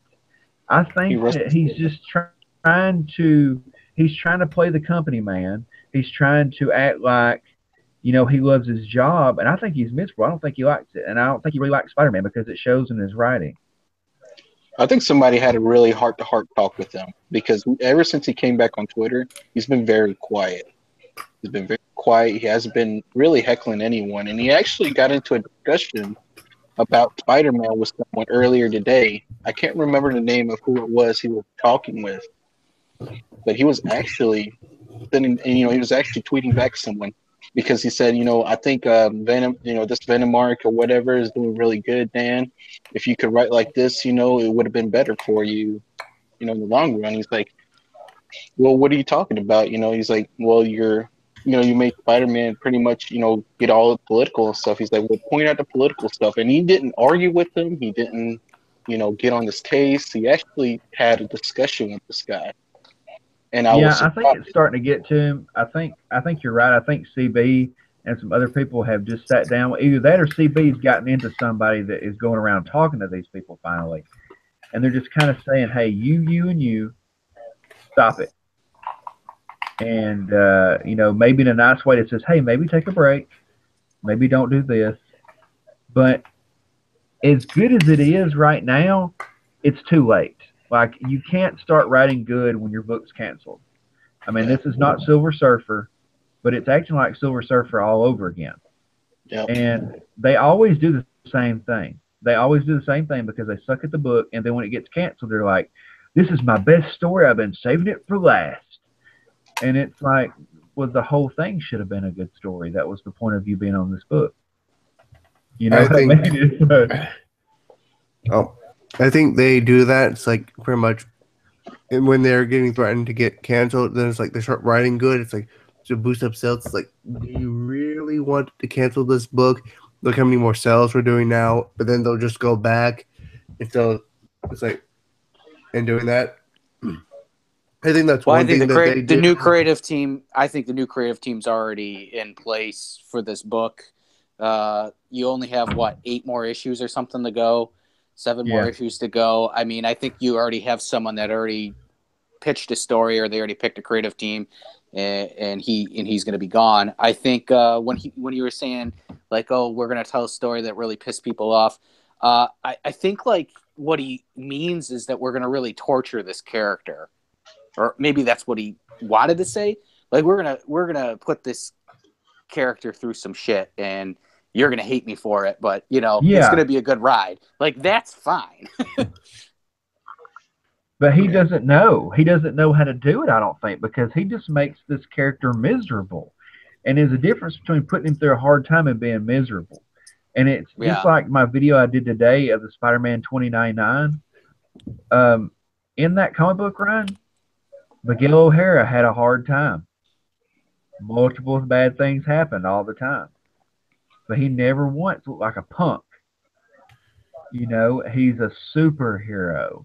He's supposed to be better than us. We're supposed to want to strive to be as good as him. And you should be overcoming odds at some point, And instead, we're feeling sorry for him. And it's like one of those people that is so down in the dumps that you don't really want to even be around because it makes you feel awkward. It's depressing. That's what he's made Spider-Man into. And I don't understand it, and I don't think he gets it. I think he thinks that it's funny, and then now he's in trouble, and he's like, "Well, y'all just don't get it." It's going to be one of those things where we're just going to write this off.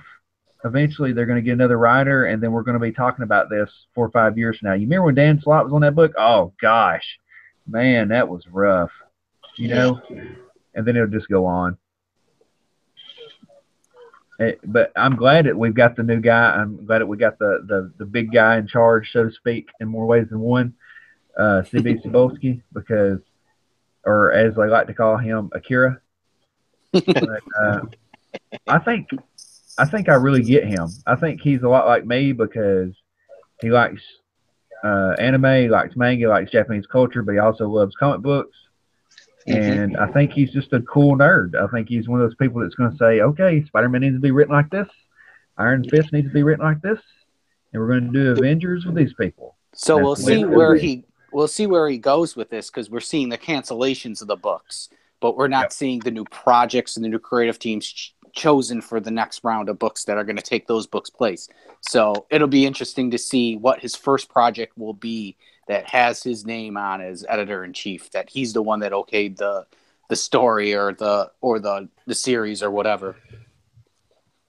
Yeah, I think it's going to take time, and I think he's probably, running on all cylinders trying to get that going, because he's like right here when you're supposed to be announcing these things is when they started giving him this job. So he's probably going to let a lot of the things that were already coming out just go ahead and go, and then just keep an eye on them. And then he may have 1 or 2 projects come out, around April, March. But I think for the most part, it's going to be business as usual. It's just he's going to make sure it's done right. And then when he gets the next opportunity to start some things, then we're going to get to see the real C.B. Cebulski do some stuff. But, I mean, it's been a long time coming, and I'm glad he's here because he's doing it right. Like people were saying, they were saying, get rid of Dan Slott, get rid of Gabby, get rid of all these people. Well, you can't. It's the same thing as when we got our new president. The president, went in there and he's made some mistakes because he goes in there firing people. You don't need to go in there firing people. Just like CB doesn't need to go in there firing people. He just needs to go in there and cancel the book and then move these people around to where they're acceptable. And then when their contract runs out, then just get rid of them. Just not renew their contract. That's the way you do it. You don't shut down the machine. You try to keep the machine going, and you change out a couple of cogs that are not doing their jobs. Yeah. Well, you saw did anyone see my new video that I posted up as to why I thought CB was hired? No, I haven't. No? All right. So, in the long story short, I really do think that Disney wanted CB in there because they need money. And so they're trying to market, the comic, Marvel They're trying to market him into the Asian market. And the books that are coming out now, well, most of them are canceled anyway, but the books that were coming out, they wouldn't appeal to a larger audience in the world because comic books aren't just sold in the United States. They're sold all over the world. And people who are picking up these SJW books, and seeing all these changes and stuff like that, most of this stuff that's happening, here in the US is not happening overseas. It's not happening, in Asia, which is a big market out there. And so what I think that Disney wanted to do was they wanted to bring somebody in there, who knows the market. They wanted to bring somebody who knows comic books and knows what sells and knows what works. And so I really do think that, this has probably been years of talk between Disney and CB, and I finally think that they finally decided to pull the trigger on it. Yeah, I agree. Yeah, that's a very good point. It's going to take some time, but I think things are going to get better. Yeah. I don't know. So what DC writer would you like to see go over to Marvel? Like if he could like snipe someone from DC. Nobody. You can't have them. You don't want like Scott Snyder doing like a Wolverine story or something like that? Scott Snyder Wolverine would be badass, honestly. That would be good. I was saying the other day, I guess that would be good. I guess that would be one of the ones I'd pick, but I don't want any of them to leave because I don't know if they'll ever come back. But like I was saying the other day, which that would be in a fantasy land because they wouldn't treat them the same way that DC treats them. So you wouldn't really have to worry about that. But I really think that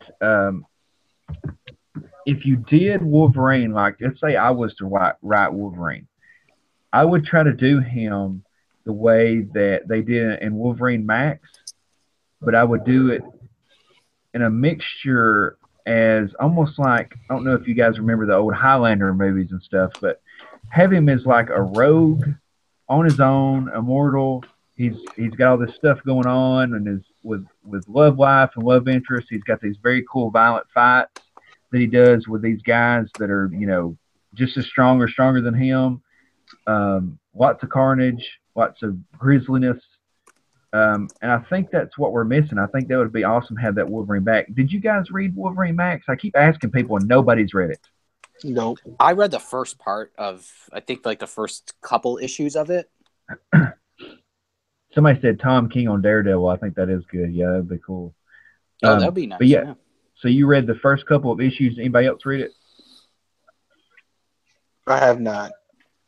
I think it's something that just kind of slipped through. Like, people weren't really paying that much attention to the Max series. No. But it's really good, guys, because it's like a slow burn.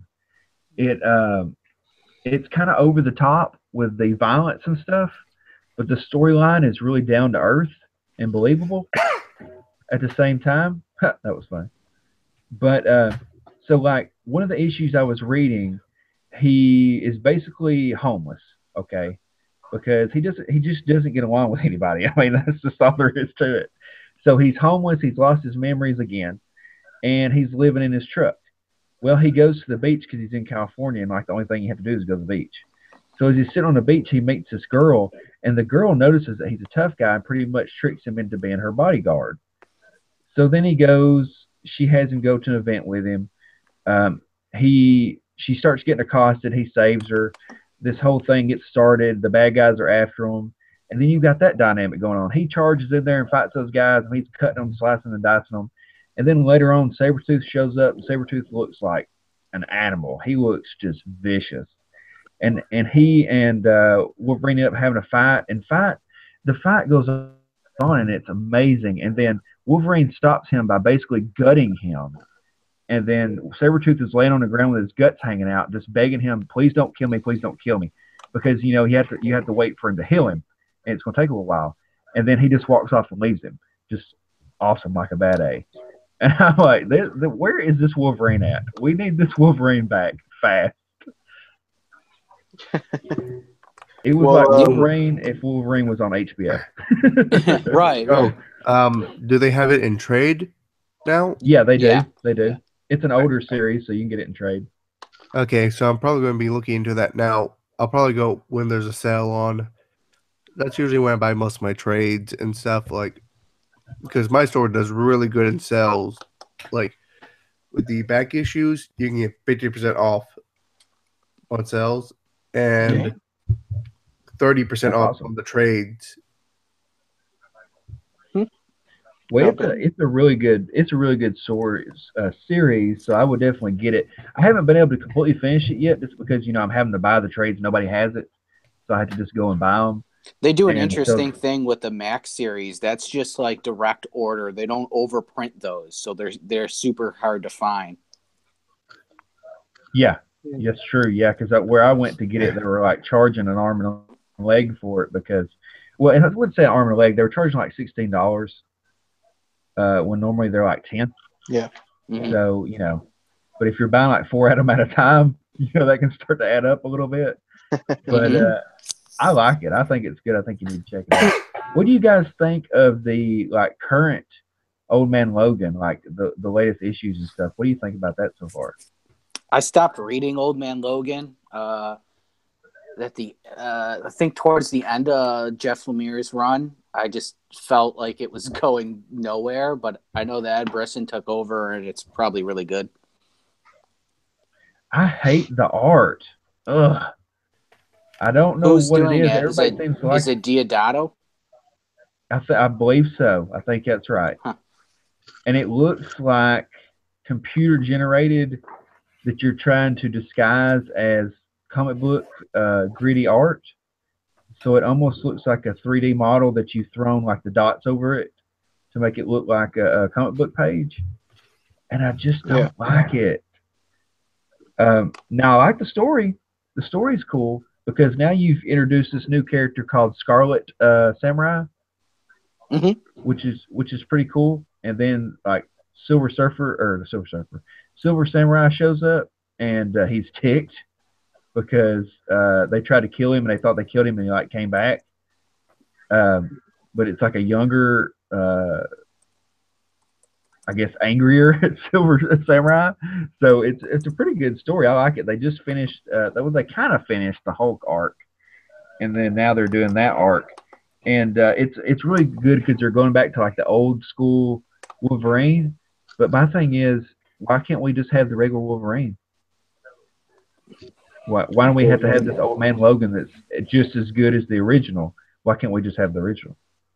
I don't know why they stuck with Old Man Logan for so long. I honestly have no idea. My guess is to keep X-23 as Wolverine. As That's long as probably the possible. reason why.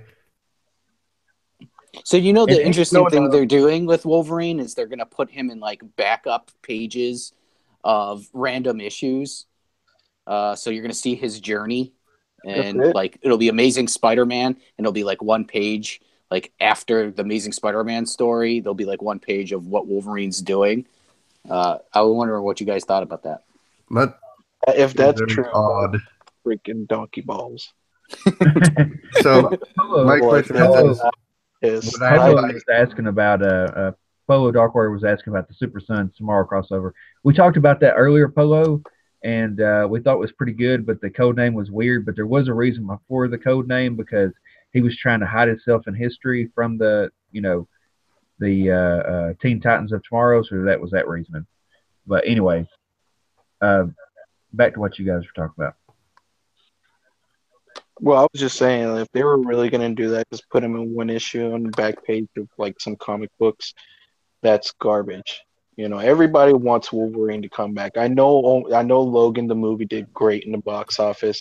I know people love this older version of Wolverine, but to be honest with you, if you want to sell, put him back in his freaking costume, get him back being a badass, and I just don't understand what is so wrong with like the older characters trying to mentor and be a mentor to their younger counterparts. What is so wrong that Marvel doesn't see this as being an opportunity for them to expand their roster in the right way, correct way, instead of trying to force feed all this down our throats? Like, Because they I just don't know about the characters and they don't know how to do character development. They just want to shovel these characters on here in a new run, and they just think that it's going to work because they don't actually know comic books. Story short, they don't. They don't know. They don't know how to do character flesh out. They don't. Yeah. Well, I know Wolverine. I'll probably spoil this the comic for you guys, but I really want to talk about it.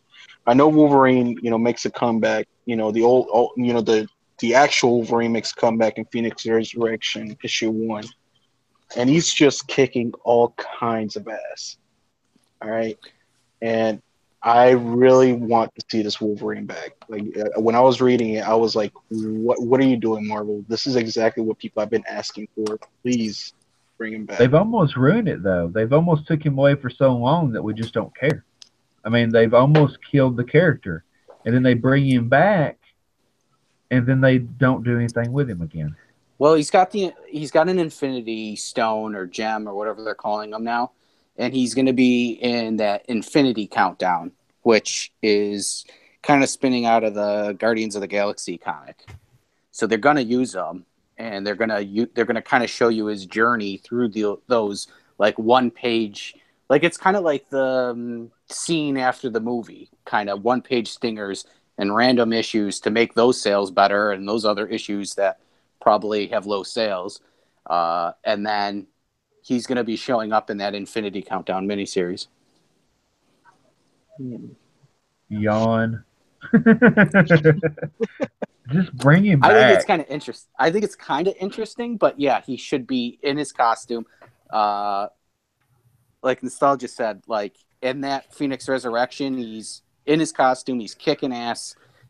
They can't even handle him. It's great. And then he disappears. And then he fades away. Well, I think that's like a figment, or something's going on in that town, or in those areas of each city that they went to. So I think there's something going on with the Phoenix Force that's bringing people that are dead back to. My guess is that, the Phoenix, it's a cycle of it dies but it doesn't die. It'll be reborn. Yes. So it could be that. Absolutely. And that's why I think you're going to see a bunch of people that were dead come back to life. Like it is always death and rebirth with the Phoenix. And I have a question. I'm still new to comics. I've been collecting older series and trying to catch up with everything. I know from most of my stuff I know is from the shows, what my friends tell me, and what I've learned from you guys. From you guys, I've learned to avoid the bad comics. Thank you very much. and I bought Phoenix Resurrection. I know that the Phoenix is a entity that's separate from Jean Grey, but the movies, had her in the it was inside her thing, which I know was not the same because of the 90s TV show.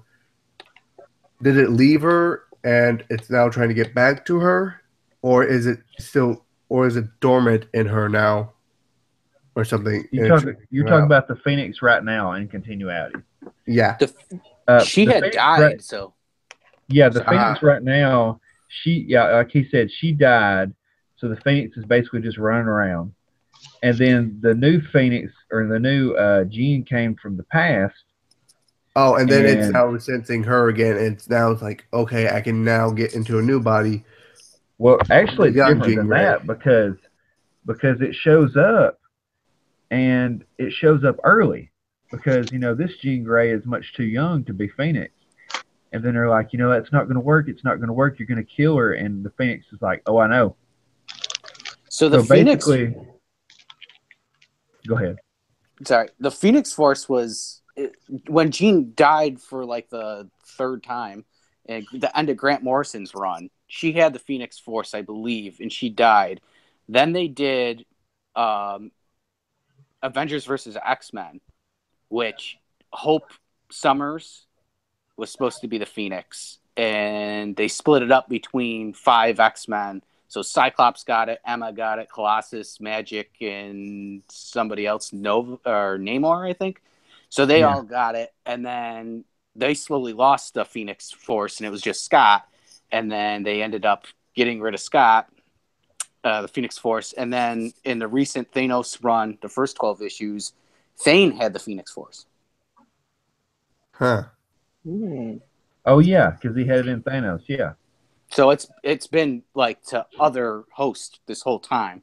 But I think it's probably it probably believes that Jean Grey is its best host, like the one that it prefers the most. Agreed? Yeah, I Yeah, think it's so. the one. That's the one that it wants. You know, it's just biding its time until it can have Jean back in the regular form. And it got extremely offended when the other Jean Grey showed up. It was like, "Get out of here, be gone, thought." But I like that. You know, everybody else was. I look back and I got some clapback on that video about the Jean Grey dying, where I said they were redeeming the character. Yeah, I mean, they acknowledged in that book that Jean Grey was not the Jean Grey, and even the character acknowledged that it was not the Jean Grey. It said, "I may not be the same Jean Grey, but I'm going to try," you know, and then she fails and dies. Yeah. And I was like, okay, you know, I How like many- that. That's good. How many more issues left are there in that arc, though? I think it's done. Is it done? The I think Resurrection? it's done because Resurrection just started, so it's the other Jean Grey's done. Yeah. Okay. Yeah. It says next week's going to be issue 2, then 2 weeks. It's like, is that normal? Because I thought it was supposed to be monthly, but this one looks like it's going to be weekly, Yeah. Resurrection's a weekly event. which is new. I've never seen that before. So, Oh, man, Yeah, they do it every now and again. Like Yeah, Avengers if they're is gonna gonna go if they're weekly. gonna stop it real quick, they will. okay, so they already have everything written down and drawn. Oh yeah, it's done. So they just want to get it out as quickly as possible so people can quickly buy it. Yeah, that's a good point. Yeah, I think when they do these books that come out weekly, the way we order them as a comic book shop, like we can't cut back certain orders. So it's like something that's coming out in 2 weeks from now, I can't change my order on. So I'm stuck with the next 3 weeks, whatever I got. I can up my orders and get more, but I really can't get less until like the third week, which comes to like final order cutoff. So like the Avengers weekly book, I've already ordered the first 4 issues that are coming out in January.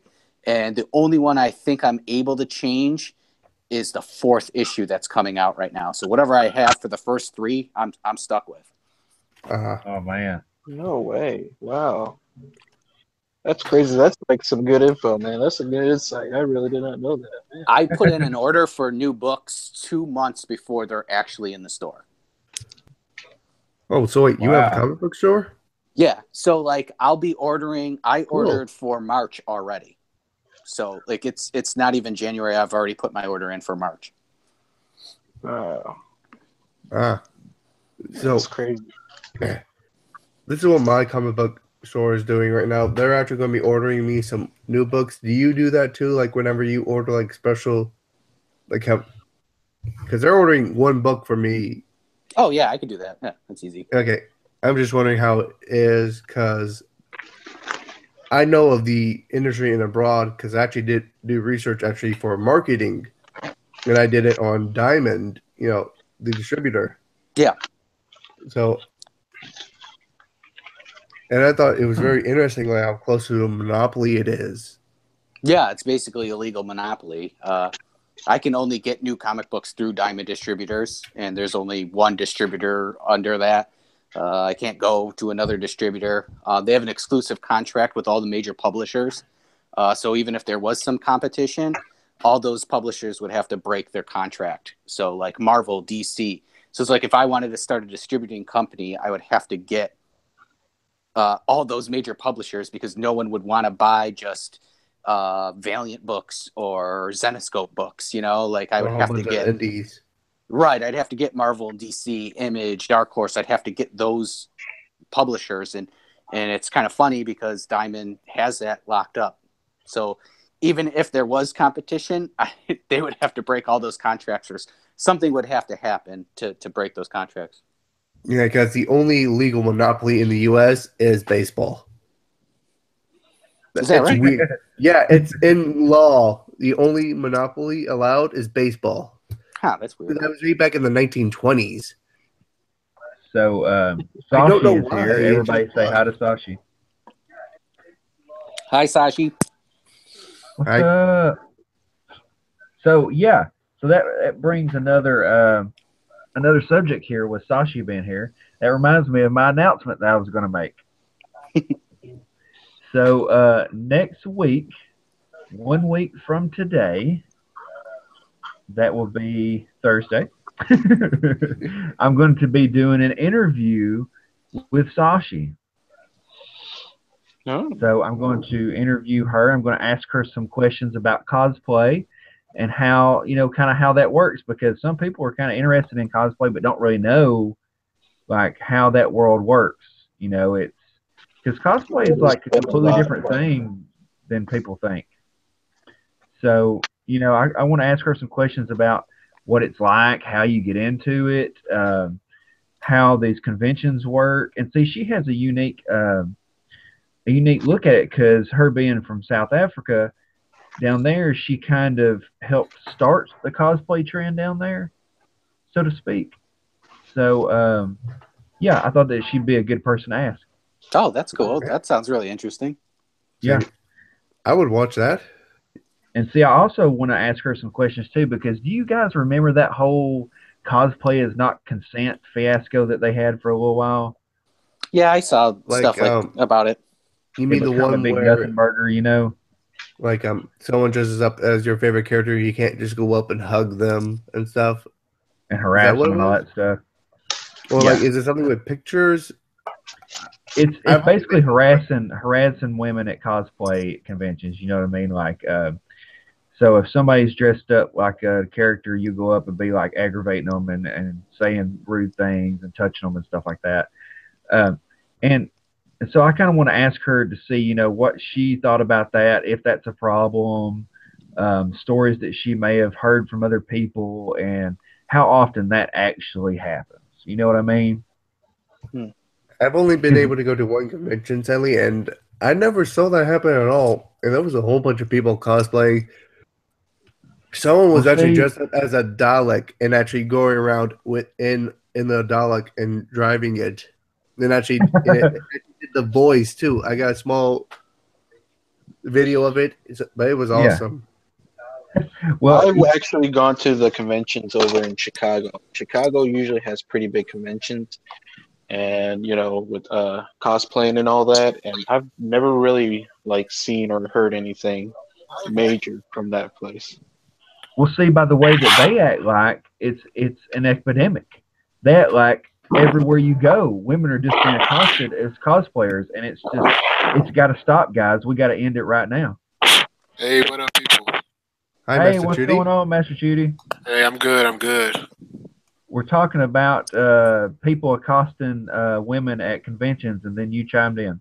Uh, yeah, I was hearing some of that. But like was previously said, I haven't heard much about it. I mean, not saying that it doesn't happen, but it's not as rampant and widespread as I think these people or alarmists are making it out to be. That's just my opinion. Because they would have already stopped conventions by that. They would have just said, no, we're not doing them. Because that's the way they are. They're fun stoppers. So if it was that bad, they would just shut it down and say, nah, that's it. Yeah, I think anywhere you go, any of these conventions you go to, there's going to be creepy people there. Exactly. People that are going to cross the line. You're having lots of people. I mean, I went to cons that have thousands upon thousands of people that are there throughout the weekend. There's a ton of people dressed up. A lot of women are barely clothed. So it's like it doesn't give you the right to go up and touch them and try to hug them or any of that stuff, obviously. But I think you're right. I don't think it's as widespread. I don't think there might be 5 cons that go by and you might have one incident, and then they might blow that out of proportion, or it's just one creepy dude that does it multiple times and he's the problem. I don't know. Yeah, we're not saying we condone this. We're not saying that this isn't serious business. Somebody assaults someone and they don't want to be assaulted, then by all means, speak up and say something. Right. We're not saying that it's not serious, but at the same time, to make it into this big ordeal that's happening every single time there's a con happening, it's just ludicrous. It's not real.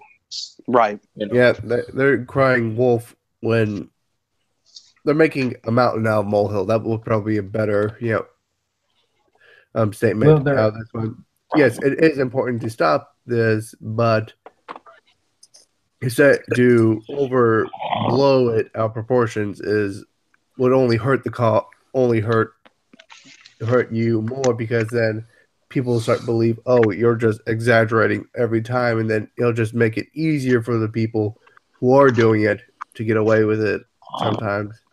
Because and people I won't, also think like, they'll just become white noise, like how you say the word Nazi, racism, or some other thing, and it's just like, how many times have they stated that or something happening, and it's like, we know that it's not that bad, or it's like it's not true. How many of us not believe it instantly? And just that's well, I a think big problem today. I think they're creating an even bigger problem too when they do this kind of things, because just like with the whole sexual harassment things that they're bringing up in on regular life, you're making it harder to approach people. You're making it to where the men are going to be so scared to talk to the women that you're going to have zero interaction. Just like they do in regular social life, they've made it almost impossible for men to go talk to women. So therefore, all these women are sitting around and saying, "Why can't we find a boyfriend?" Well, because every time we try to talk to a girl, she screams sexual harassment. So at the Right. same time, you've got these conventions where it's gonna hurt them. It's gonna hurt these conventions because the guys are gonna be too scared to go talk to the women. Right. And I know there's men cosplayers, but let's face facts.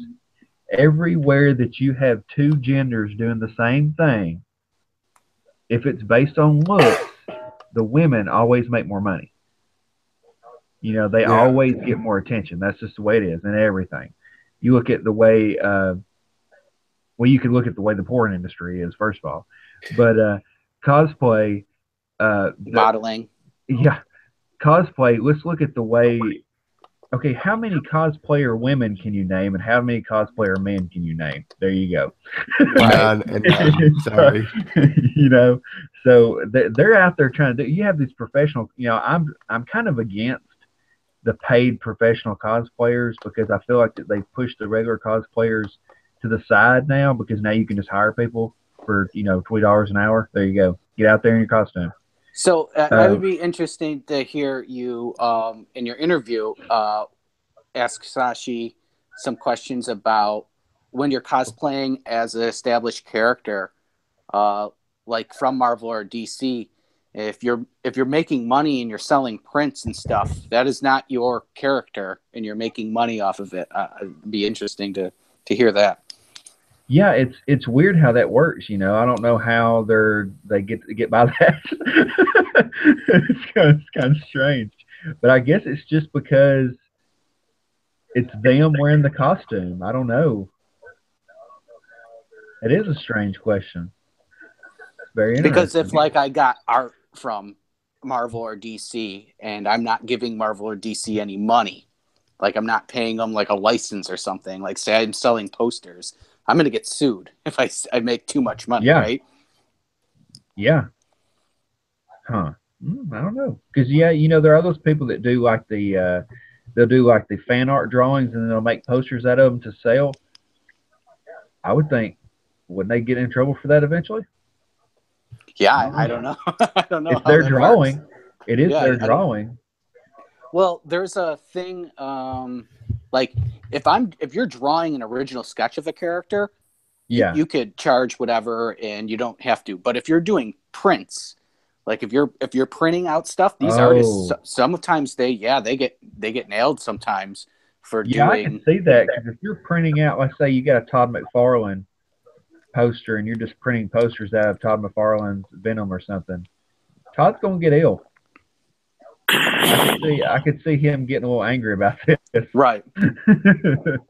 So I wonder how that goes with the cosplayers and them wearing the costumes and getting paid that way, because they're that character. That will be interesting to know. I wouldn't mind. Also, go ahead. I'm sorry. I find it weird that cosplayers get paid. I'm not saying it's bad, but it's just like, to me, it felt like, wouldn't that be something that a fan would do for fun or something? I never thought of, people going out, dressing up, and getting paid to dress up like that, except for models with expensive clothing. Well, that's basically what they become, though. What happened was you had these cosplayers that were going out there and was dressing up, and then you started having these problems where the people were complaining about being harassed and things like that. So they said, we're going to fix that. We're just going to hire this model right here to come in and basically show our product. And they're going to come in and they're just going to basically pull you in to come sell our product. And then that's where you got these paid cosplayers from. You still have the real cosplayers like Sashi that do it for fun, that actually like it. But now you have these what I call monster girls. Like, the Monster Energy girls that would try to get you to, or Red Bull girls that would try to get you to buy their product. That's basically what they are. They're dressing up in a costume, half naked, in front of your 12-year-old boy, trying to get your boy to come buy, like, this new Spider-Man comic or something. Zenescope used to do that with their Grim Fairy Tales. You'd have a bunch of models dressed up as, Cinderella, their version of Cinderella, their version of Robin Hood and stuff like that, and sell books. Hired guns. Yeah. Oh, yeah, and the booth was swarmed. Somebody said, did you say Monster Girls? No, we're not talking about that. So do you guys remember when we were talking in the group chat about Monster Girls? Oh, no. I don't think Master Chudi's in. I'm going to have to add Master Chudi in there. Okay, cool. I think you are. I think you added you. I think so, yeah. But basically, we were talking about Monster Girls, and I was saying, what has happened? Why has this blown up like this? Like, do you guys know what Monster Girls is? Not until you showed that picture. Yeah. Japanese stuff, you mean the anime? Yeah, and the manga. Oh my gosh, no. Oh, trust me, that's a whole genre in Japan. I've seen a 15-foot pillow of a snake girl. This exists. I'm like, when you've seen, well, actually, not 15-foot long. Like, the character is supposed to be 15-foot long, but they have like one that the normal one is like, I think it is 15-foot long because the normal one is 5 foot long with these hug pillows. Okay. Way over off topic. Like, basically, this is like low key bestiality. It's what this is at this point. Like, you're trying to romanticize having a horse girlfriend in these books, and I'm like, oh gosh. Oh, this is just the pre-furries. This is pretty much the step before becoming furries. Yes, you're one step. Oh my gosh. But I saw that, and then somebody, like, there's a couple, if you're in the comment section you like Monster Girls, I'm sorry. It's okay. I'm sorry. I'm not trying to offend you. But there's a couple of guys I know on Twitter that I think are pretty big Monster Girl fans, and I'm just going, that's an animal. That's not a human being. Like, that's a spider girl. You know what half of that girl is? Spider. I mean, I don't know. I don't get into it. That's not me, though. I mean, anime is anime. It's weird. Rule 34. I don't know. Somebody said, "What if it's a mythical creature?" Well, everything's a mythical creature in anime because it's not real. Oh, they said Monster Girls are more of a step away from furries to normal girls, one slow step at a time. Well, I guess I could see that because they're not covered in fur, like, so to speak. Yeah. They're not like dog people or anything. So I guess that would be one step backwards because they're like girls, but they're monsters. Like, there's one that's a cyclops. I'm just like, why? Why do you like this? Yeah, the Centaur, Spider Girl, Lamia, the Slime Girl, Slimer. I don't know. The Dirty Texan is a secret Monster Girl fan. I used to read it. Yes, I did. Oh, I knew it. I knew it. But it's like I was reading it more for the comedy than anything else, and it's just Yeah, like sure. I get it. I get it. You ain't got to prove anything to me. I haven't read it in about a year. You do you. I have do not you, read it in WT. one whole year. One whole year you've been sober. Yes, So, I know Sue. Yes. Also, pretty much, when you've seen enough memes in the world, it's like, yeah, this exists. it's true though. I mean, there is But there's- everything for everybody now. But trust me, And- there's even weirder stuff than that. Stuff that I Yeah. never want to see in my life. I Oh don't yeah, even there's know I some know it crazy exists, stuff. but I do know. I haven't seen it.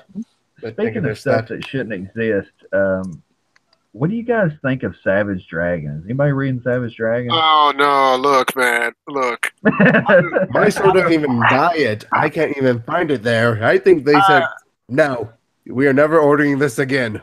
No. Out of curiosity, I look at this thing online and it's like there's no story. It's just literally Savage Dragon's wife wanting to like bone Savage Dragon every single chance she gets, and he just says okay, and they do it like everywhere. Like I just out of curiosity, I looked at this latest issue. Like they did it in a damn elevator. I'm like, where's like, and it's like people are actually sad that Savage Dragon used to be good. Now they're just saying it's like soft/hardcore porn, which it is basically. It basically is that. It's hardcore porn. Yeah. Why can't Like they fire the writer for it and get someone as the creator of Savage Dragon? He's the creator. He's the creator, and he runs it. He can do whatever he wants. Right. He's like, guess what I'm going to do, guys? Why can't they just simply say, we're no longer going to print your stories? That's it. Savage Dragon? Well, I think he owns the He's company. the owner. Yeah. He's He's the why. chief financial officer of an Image. Oh, financial no. If it wasn't selling, I bet Why is he CFO? That's the thing. Like he's just one of those guys that needs to kind of go. I mean, it's a weird book, guys. It's weird. It's very strange. It is very strange. You're right, DMI. It is. So yeah, I guess we're going to wrap things up. We've got everything pretty much done here. Master Chudy came in just in time for us to end it. Yeah, true. But I'm going to keep doing these every week. Now, I don't know if was Master Chudy here for my Sashi announcement. I was not. No. Okay, so next week, Thursday, I'm going to be interviewing Sashi about the whole cosplay thing. Oh, cool. I'm not going to do that live because there's such a time difference in our time zones. Mm-hmm. So I'm just going to have to pre-record it and then upload it. Yeah. So that kind of sucks, but I have to do it, and I have to just, roll with the punches, guys. Got to roll with the punches. But, yeah, so that's going to be exciting. We're going to find out more about cosplay because that does kind of interest me. That's a big market. Cosplay is a big market because look at the TV shows that are on Sci-Fi right now. There's like 3 TV shows about cosplay. But, yeah, so that's going to be fun. But, all right, guys, I'm glad that y'all were able to come by. I hope this was misogynistic enough for you guys. Next week, we're going to dump even more misogyny on, and we're going to, have some different people because I want to have different people every time. I want to have some more people come in here and just kind of pop in and then get different perspectives. We had Edwin earlier, so that was fun. But, yeah, it's fun to talk about guy stuff and let everybody know that regular guys like comic books and not everybody is like a spurred, crazy person like Mark Wade. Mark Wade. Poor man. But I'll talk to you guys later. I hope everybody had fun in the stream and the live chat. Bye, guys, and we're going to get on out of here. Stop the broadcast. Take it easy. Bye, everyone. See ya.